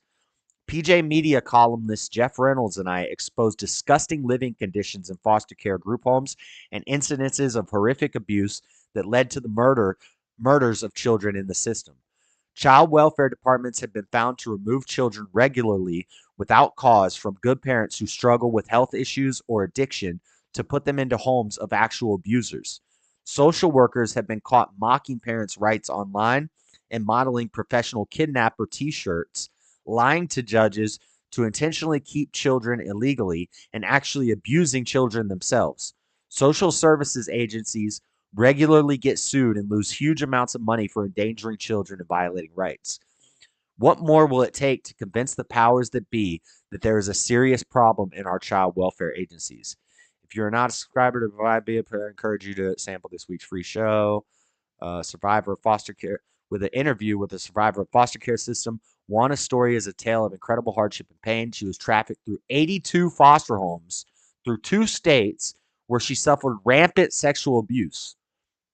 Please listen and share it far and wide. Many of our law enforcement agencies will hear it and finally do something about the foster care nightmare terrorizing American children. Damn. I told you it was going to be heavy, guys. Maybe in the after party, if nobody's in the Discord or the Discord slows down, we'll listen to some of this. I listened to this the other night. We're running out of time, or I would go through some of the segments of this, but this is the Carlos Morales guy. He talks about foster homes. He talks about kids getting taken from parents for playing outside, how a case begins, how does the investigation work, medical kidnapping, financial incentives, the mafia, how it's set up like the mafia. We'll listen to more of that afterwards, but let's just watch this video of some parents owning CPS. How you talk to CPS. This one guy does it amazingly. Okay. Always record them. If they come to your house, tell them get off my property, and be recording them. Some of them will just leave when they see that they're being recorded, which we're going to see here in a second. But they are public servants. So we are constitutionally, with the First Amendment, the freedom of press, we are all press. There's no such thing as a press pass or a press badge. Those are fake. We are all the press. We can all record anything that we can see in our site, and any public building or public servant, when they're in their official duty, can be recorded. So if they come to your house, you say, get off my property. I'm not answering your questions, and I'm going to record you. Hello. Yes. My name is Ida. Are you recording me? Okay. A report had came in, so I just wanted to go over A report of what? I'm going to read everything to you right now. Okay. No, listen. Listen. Mm-mm. Don't. Okay. Is Come this on. your son? Yes, it's my son. We need right What, did you just walk into her house? here to ensure the safety of the child. He is very safe. Okay. Is there a reason you're recording this? Absolutely. And look at this house. This is a nice house. It looks clean. It looks tidy. There's, you know, stuff on the walls. This is a nice looking house. Absolutely. That's what she does. Do you feel safe in the home? Me? Yes. Pretty good. Okay.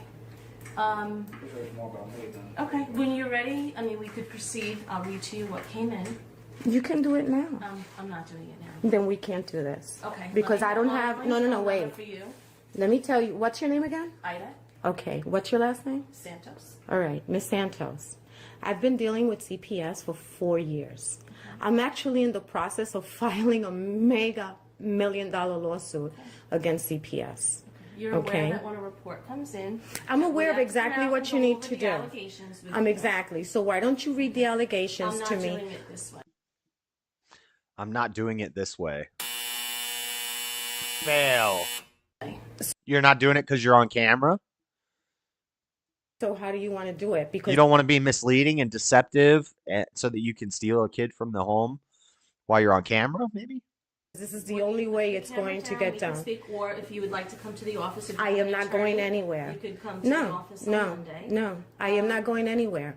I have every right in the state of New York, okay, to record whenever I'm confronted with a situation. This sounds like New York or Seasal. Where's Seasal at? This sounds just like Seasal from New York. Anyone in the state of New agree to York. you recording me.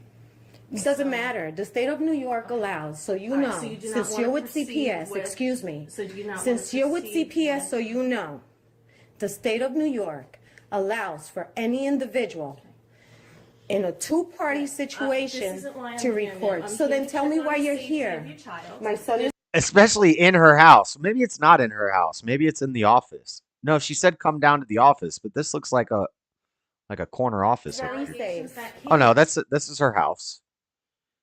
Yeah, I'm not gonna record you in my house. You're in my house. I record, and there's so many reasons why I'm allowed to record you right now. Good morning, D-Gens and She-Gens. What up, Wally? Show's almost over, buddy. Of what? That he should be residing in Florida with his father? No. You have No. custody of him? Talk outside. Yeah, I am first. Irvine, California. The gem. Sounds like the kid was in the background because he said nope. She said, "Do you have custody of him?" And he said nope, and then they cut it. So maybe this kid, he sounded like an older, like teenage boy. Maybe he doesn't like mom, and he called. You don't know the mess you're getting into yourself into, kids. Nowadays, these kids who will call CPS on their own parents, like, you're about to totally screw yourself over. It's not going to be better in foster care. The Carlos guy tells a story about a girl that he interviewed who basically got herself put into foster care by calling CPS and complaining about her parents. Taken out of her home, put into foster care. Once she was in foster care, she was in a home with 9 other kids who were forced, basically like forced labor, like children forced labor camp. They did work all day for these foster parents. It's like these foster parents are getting paid for taking in these foster kids, and they have slaves now. And the kid was like, wanted to go back to their parents. They're like, this is horrible. But guess what? You already screwed yourself over. Sorry, kid. Just yeah. With his father? No. You have No. custody of him? Talk outside. Yeah, I am first. Yeah. Just want to ask you a couple questions first. Yeah, sure. Just I'm just following my lawyers. Yeah, no problem. Just for the record, what was your name? Ms. Krupa? Are you recording me? Yes, I am.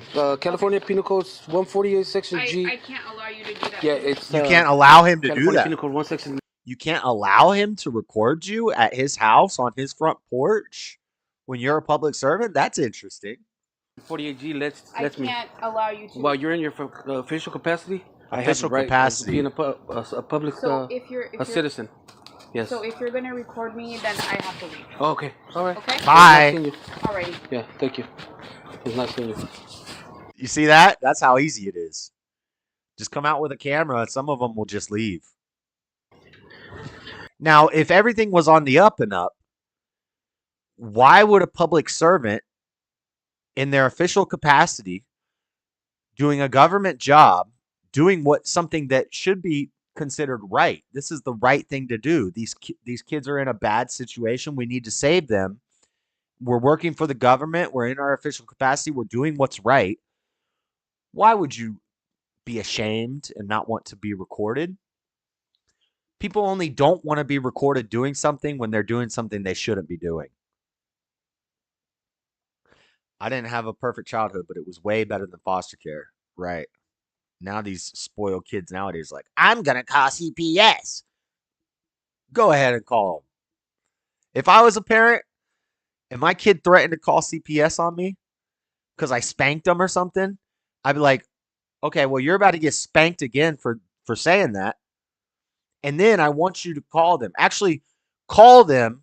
Then I'll spank you and leave a red mark on your ass. So when they show up, they'll take you out of my house and put you into foster care. See how you like that? No, that I probably wouldn't do that, but still. And you're leaving because I'm recording you, man? Yes? You're leaving? Yeah, they should have to wear body cams. Yeah.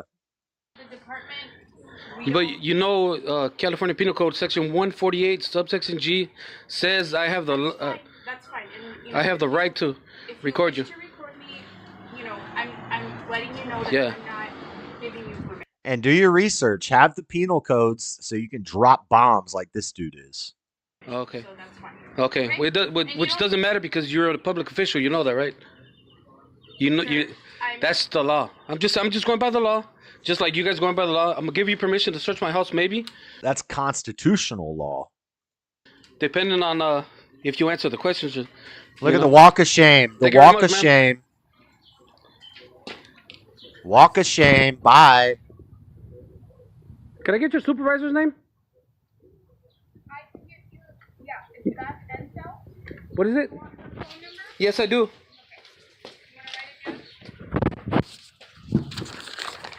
Here, off camera. I'll get you off camera. Can I get the name of the person that you took with you to investigate my kids? His name is Antonio, I believe. Anthony. Anthony? And that's when they are told that they need to interview the kids before the parents. So they'll talk to your kid at school before you even know anything's wrong. They'll go interview your kid because they don't want the parents to know before they talk to the kids so that the parents can't coach the kids on what to say. So the kids don't know. The kids think, oh, this is like a cop. And sometimes they'll have like fake badges and stuff. And it's crazy. Yeah, I would never want that job. The people who go into these social worker jobs, psychiatry, psychology, social workers, government agencies, child protective services, they're crazy liberal women or crazy liberal dudes that are basically women. Like, I guarantee you they're all Kamala voters.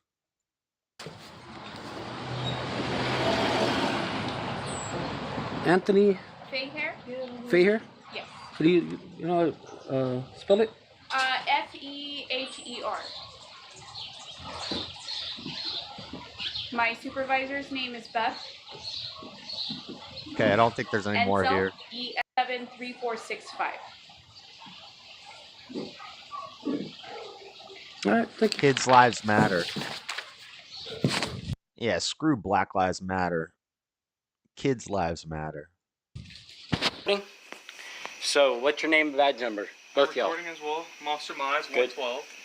All right, yeah. Someone called, we don't know who, saying that there was a lady and some children outside and she wanted us to check on y'all. Okay. Oh, God forbid there be kids outside. This one's funny. The cops actually showed up for this one. And I don't know if the dude is like naked or in his boxers or in his underwear. But this is funny. Listen, I think he's just messing with them. But this is funny. There was a lady and kids outside. Okay, name and badge number. Young, 115. 115? Mm-hmm. There's some kids out here. And a female, and someone called and wanted us to check on them. Okay, when I got here, there was a lady up here, and she went up here, so that might be it. No, my kids are asleep right now. Okay. Who was outside then? Can we talk to her and make sure everything's okay? We're about to fuck, dude. We're about to fuck, dude. He said, we're about to fuck, dude. At the end, they tell him, put your pants on. Put some pants on. Why would he put his pants on when he's in his house and he's about to get his F on with this lady? Bro, listen, these people are funny. Yeah, I mean, I don't know what the problem is. Okay, yeah, Amber, come here. He said, I can see that. I don't know, clean up the kitchen. Hey, are you okay? Yeah. Someone Hey, said, were yeah. you out here with kids or something? They just want us to make No, sure. I'm not there with kids. My kids Okay. are asleep. Yeah, my kids are asleep, dude. Holy crap. Okay. Well, Yeah, holy all right. crap. Well, Yeah. as long as you're okay, they Yeah. want us to come and We're check about on to y'all. fuck, dude. All right? Who called? I don't. That's the deal. We don't know. That's why we're confused. You don't know who called. That's what I mean. Yeah, I don't know. Yeah, an anonymous tip. Karen. They came to our house. Oh, wait. Stubborn one telling it. Josh, I said, they came to our house because we had a home birth. I told them to stay off my property. I refused to let them speak to my children. I spouted some made-up stats about CPS and trafficking. I told her she was pathetic and that she is part of a state-sanctioned child trafficking organization. I told her that CPS is involved with 70% of the children who end up getting trafficked. That's a made-up stat, but she still didn't like hearing it. Well, I mean, based on those numbers we just read in that article, it was some of them in some places it was close to 70% or 70%. Some of them less, 50 to 70%. It's a lot from the cases that they were looking at. But yeah, that was the story I wanted Stubborn to talk about. Stubborn had a home birth, and then basically, hope you don't mind me saying this, Stubborn One, but Stubborn One told me that one of his kids had never had a doctor visit. I don't know how old it was. Maybe it was a real young child, but I was like, that's the way I would want to raise my kids. Unless they're like they're gonna build. Kids are very tough. They're very resilient, and they're gonna build up immunities. They're gonna get the sniffles. You don't need to be taking them into the doctor to get a shot every time the freaking kid, every time every little thing happens. You don't have to do that. You can have a home birth. You can have a kid that's 3 years old that's never seen a doctor before. It is possible. But they don't want that. They want to have all the records. They want to get the kid shot up with 20 different vaccines before their first day of school. Even if that's so, how does that mean that CPS is bad? Did you just get here, Stepfire? We've gone over a lot of damning stuff. And also, like I said earlier, there are situations where the kid probably does need to be taken out of the home. But the system, the way it's set up, is they're kidnapping kids for profit. And a large portion of kids that are sex trafficked are in foster homes. A large portion of the foster homes are kids that were taken out of their homes and it wasn't necessary. The kids who are in the foster homes are 6 to 7 more times more likely to be abused in all sorts of different ways than kids who grow up in impoverished households or households with a drug addicted parent, which is 80%. Only, I think it's less than 20% of the kids that CPS takes are actually due to physical or sexual abuse. The majority of them are because the parents don't make enough money. The kid was riding his bike down the street and a Karen called a bunch of times, or pot. Pot is a large percentage of why CPS takes kids out of homes, even in states. We went over this, Stepfire. You're gonna have to go back and watch it if you just got here. I am intimately familiar with CPS. Are you? But based off that comment, how does that mean CPS is bad? It seems like you're pro CPS, which I don't know. Based off all this stuff that we've been going over for the last hour and a half, I don't know. I don't think so. Wow. Maybe her family, because we've been having problems with her family. It may have been, man, but I don't know. Yeah, That's why I couldn't even find the place. like I said, look right here. See this right here? About a week or two ago, me and my wife. You've been through the system like as a child you went through the system, or as a parent you've been through the system? We were fucking because I got We a were promotion fucking. at my job. Okay. Yeah. Breakdown to do? And She said your wife had a black eye one time. It's like we were fucking and we broke the table. This guy is hilarious. CPS got called. Okay. Came out here. She called, not you, your supervisor, and CPS supervisors saying there's nothing fucking wrong here. Okay. Well, like I said, her family, her family is has been up my ass for 10 fucking years because they think that I beat her up. She got a big black eye because we were fucking on our TV on our table. It broke. Here. On the TV table. What the? I want you all to take this shit, dude. You want us to take it? For evidence. I mean, I don't know. I don't know what. Okay, well then, cool. You can have it. Okay, cool. He's lucky that cop didn't say that was like an attempted assault there. You just threw a thing and it hit me in my toe. I can show you how bad Christians are by showing a bunch of bad headlines. Does speak to a broader group, and as a child, was rehomed a few times. Yeah, I don't think you can show me stats that like this on Christians. You can show me a few select cases, not the majority. Yeah, but I don't know why you guys are here. We're about to have. Okay, well, someone called. We have to. Hey, see that thing up there? That's the vanished shadow. We've gone over reports from government officials who ended up dead in their house 3 years later, shot in the head. We've gone over a book written by a former CPS agent, articles, stats, not just a few headlines. That's not. I don't know. You just got here, so you missed it all. Someone called. Okay. If everything's fine, we'll leave. Yeah, everything's fine. All right. We'll leave you alone, okay? Okay, thank you, sir. Put some hey. clothes on, okay? This guy is the best. Mr. Podlasky. This is how you handle this situation right here. Yeah. How are you? Fine. So, you want to go over the report? You're here. You can waste my time. Go ahead. All right. Can we go in the home? No, I really like to allow you to enter my home, but because I have nothing to hide, but I believe it would violate my constitutional rights. Why is that? How is that? I would really like to answer your question because I have nothing to hide, but I believe it would violate my constitutional rights. How does it violate your constitutional rights? I'd really like to answer your question. I have nothing to hide. I believe it would violate my constitutional rights. Okay. All right. Well, so here's our process, right? When we get a report that comes in, it's your right. When you have a report to, know that you have a report and to know what's contained in the report and be able to provide, challenge whatever's in the report. So just because it's a report doesn't necessarily mean it's all true. So that's why it's so important that everybody that's listed on the report, that I be able to interview them and find out, is this true? Does that make sense? I'd really like to answer your question because I have nothing to hide, but I believe it would violate my constitutional rights. So are you saying that you don't want... Okay, well, let me just tell you what's on the report, and then you can just,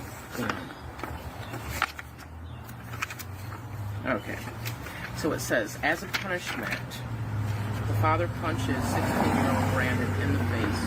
The child currently has no visible injuries. In the past, the father has left marks, bruises, and black eyes on the child. In early April, the father punched the child in the face and kicked the child out of the home. The father made no plan for the child. The physical abuse is ongoing. The child is afraid of the father.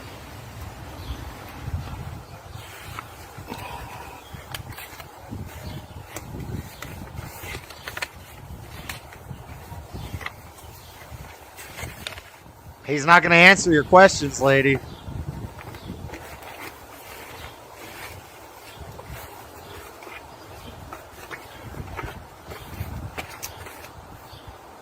you mind if I see the home?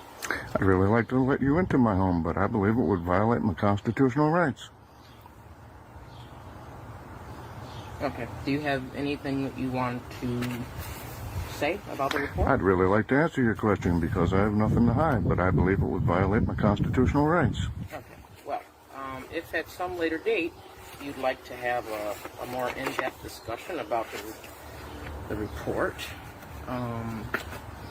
please give me a call. Thank you. Okay. I don't take things from strangers. All right. philosophy. Have a great day. You too. And that First day at McDonald's. And that's how that is done right there. That's how that is done. Yeah, we went over a lot of things. I didn't even cover this. This is just somebody's story in depth about the court proceedings and all that stuff. We talked about the Carlos Morales book, Legally Kidnapped, the case against Child Protective Services. We went over the report from the Georgia senator. We went over the stats and facts on trafficking and what percentage of them come through foster care. Then the stats of how many kids are wrongfully put into foster care from CPS for minor things and how they do better in impoverished homes or have a drug addicted parents or even abusive parents. The kids turn out better with abusive parents than they do through foster care. They're more likely to have worse outcomes from the foster care system. And also, I did mention the need for CPS for certain situations, but maybe not CPS. So we deconstruct that and we build a better system. And I talked about how it would be better managed by the church, by Christians, than by the government, because anything the government handles gets screwed up. We talked about the profit incentives. We followed the money. It wasn't just some headlines of some bad stories. It was, I think I've talked about this for an hour and a half now, and I watched probably about 6 hours and listened to audiobooks last night. So we did some research. It wasn't just some headlines. But yes, I do think there is a need for some sort of group to save kids who are in really bad situations. But the way the current system is set up it's a big scam. It's a big scam to kidnap your kids and make money off of them. And that's what they do. They have profit incentives for taking kids out of homes and getting them placed with strangers in packed houses where they become little labor slaves and suffer more abuse. So I don't know, but you can, if you have a different opinion on it, that's fine too. That's why I was hoping people who knew more about this would jump in the Discord, but we ended up going too long. If anybody wants to come in the after party, if you want to come in and tell your experience, Stepfire, in the after party, you're welcome to. But you'll have to go back and watch the last hour and a half later, because I didn't just read a couple headlines. The headlines comment was just a word to summarize all those things. I didn't mean that you only got headline. Okay. All right. I felt I was hurt. I was like, dang, man, I put time into this. I didn't just grab some headlines. But yeah, if you want to come on the after party and tell us what happened, what you think about all this, then I'd like to hear it. I wanted to hear, I know Evan talks about CPS a lot, how he hates CPS. I messaged him on Discord and tried to get him to come on and talk about it, because I don't have kids. So I don't have a big dog in this fight. And I just wanted to do this because I know Tyson James is dealing with this mess over some BS. Like, I'm sure there's cases where there's CPS horror stories where they go to a house and it's like, oh my God, there should not be a kid in this house. These people cannot have kids. There's no reason these people should be allowed to have kids. I know there's those stories, and I watched those videos last night. Then there's other horror stories. That's why I'm trying to be fair about this, but we're talking about the corruption. So I'm sure there's benefits to CPS, but there's also corruption. And the other side of the horror story is your kid is playing in the front yard and your neighbor thinks they're making too much noise and calls CPS and says, there's nobody watching this kid. When I was a kid, we were out of the house all day. We didn't come back till the street lights went on.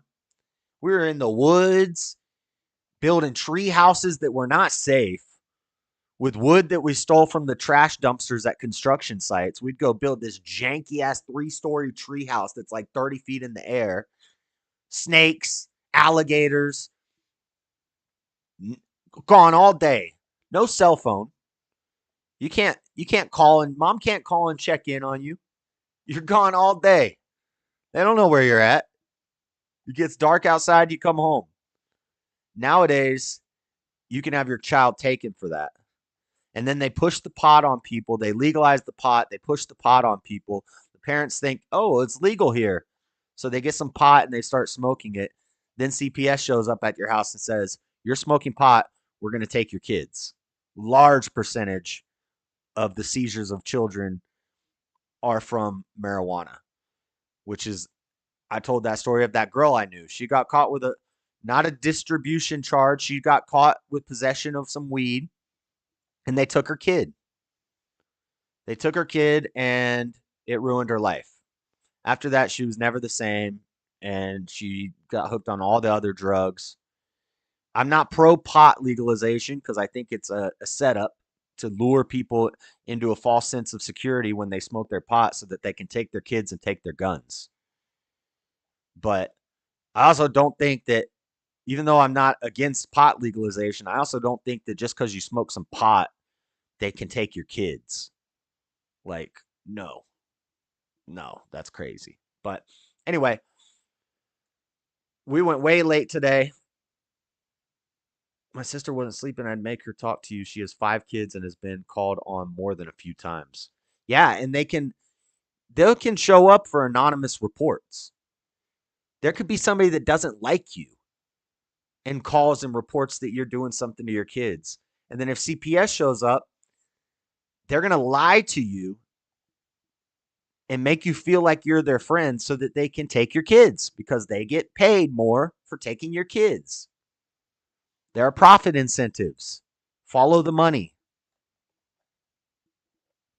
But anyway, I'm going to end the show, guys.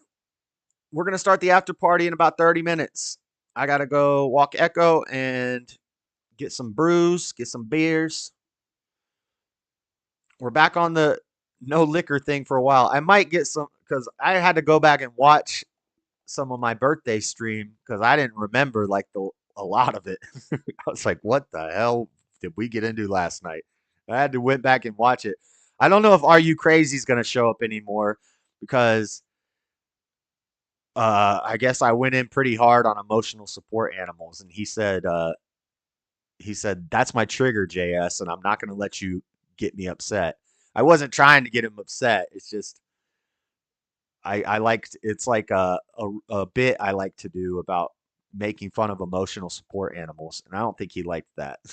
I think I went a little too far with that, and we might have lost some people because I drank a little too much on my birthday.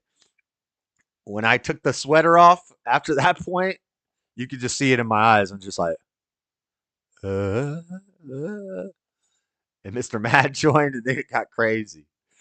It got crazy. I might have to make that stream members only, but no more liquor until possibly the election day stream. We might get a bottle of Jameson for that, and we'll drink every time Trump wins a state or something like that. I have to figure out a drinking game for that. But we won't have pot. When you combine the pot and the alcohol, I get kind of retarded. So I apologize if I offended anybody that night. This is why I don't drink liquor like that. Imagine if our ancestors were so sensitive that they had emotional support animals. I know. But I think I offended some people with that. But I'm going to head out, guys. Where's my sound? Where's my songs? Where is it? Here we go. Dart Trap. No, Trap Star. All right, guys. This has been the Dreaded Conservative Show. Monday night, kicking the week off right. It's a crazy world. I just report on it. We'll be back in about 30 minutes for the after party. And the Discord will be open. And we can talk about whatever. I might end it a little early tonight because I got to clean. My freaking apartment is a mess. But I'll be back next week.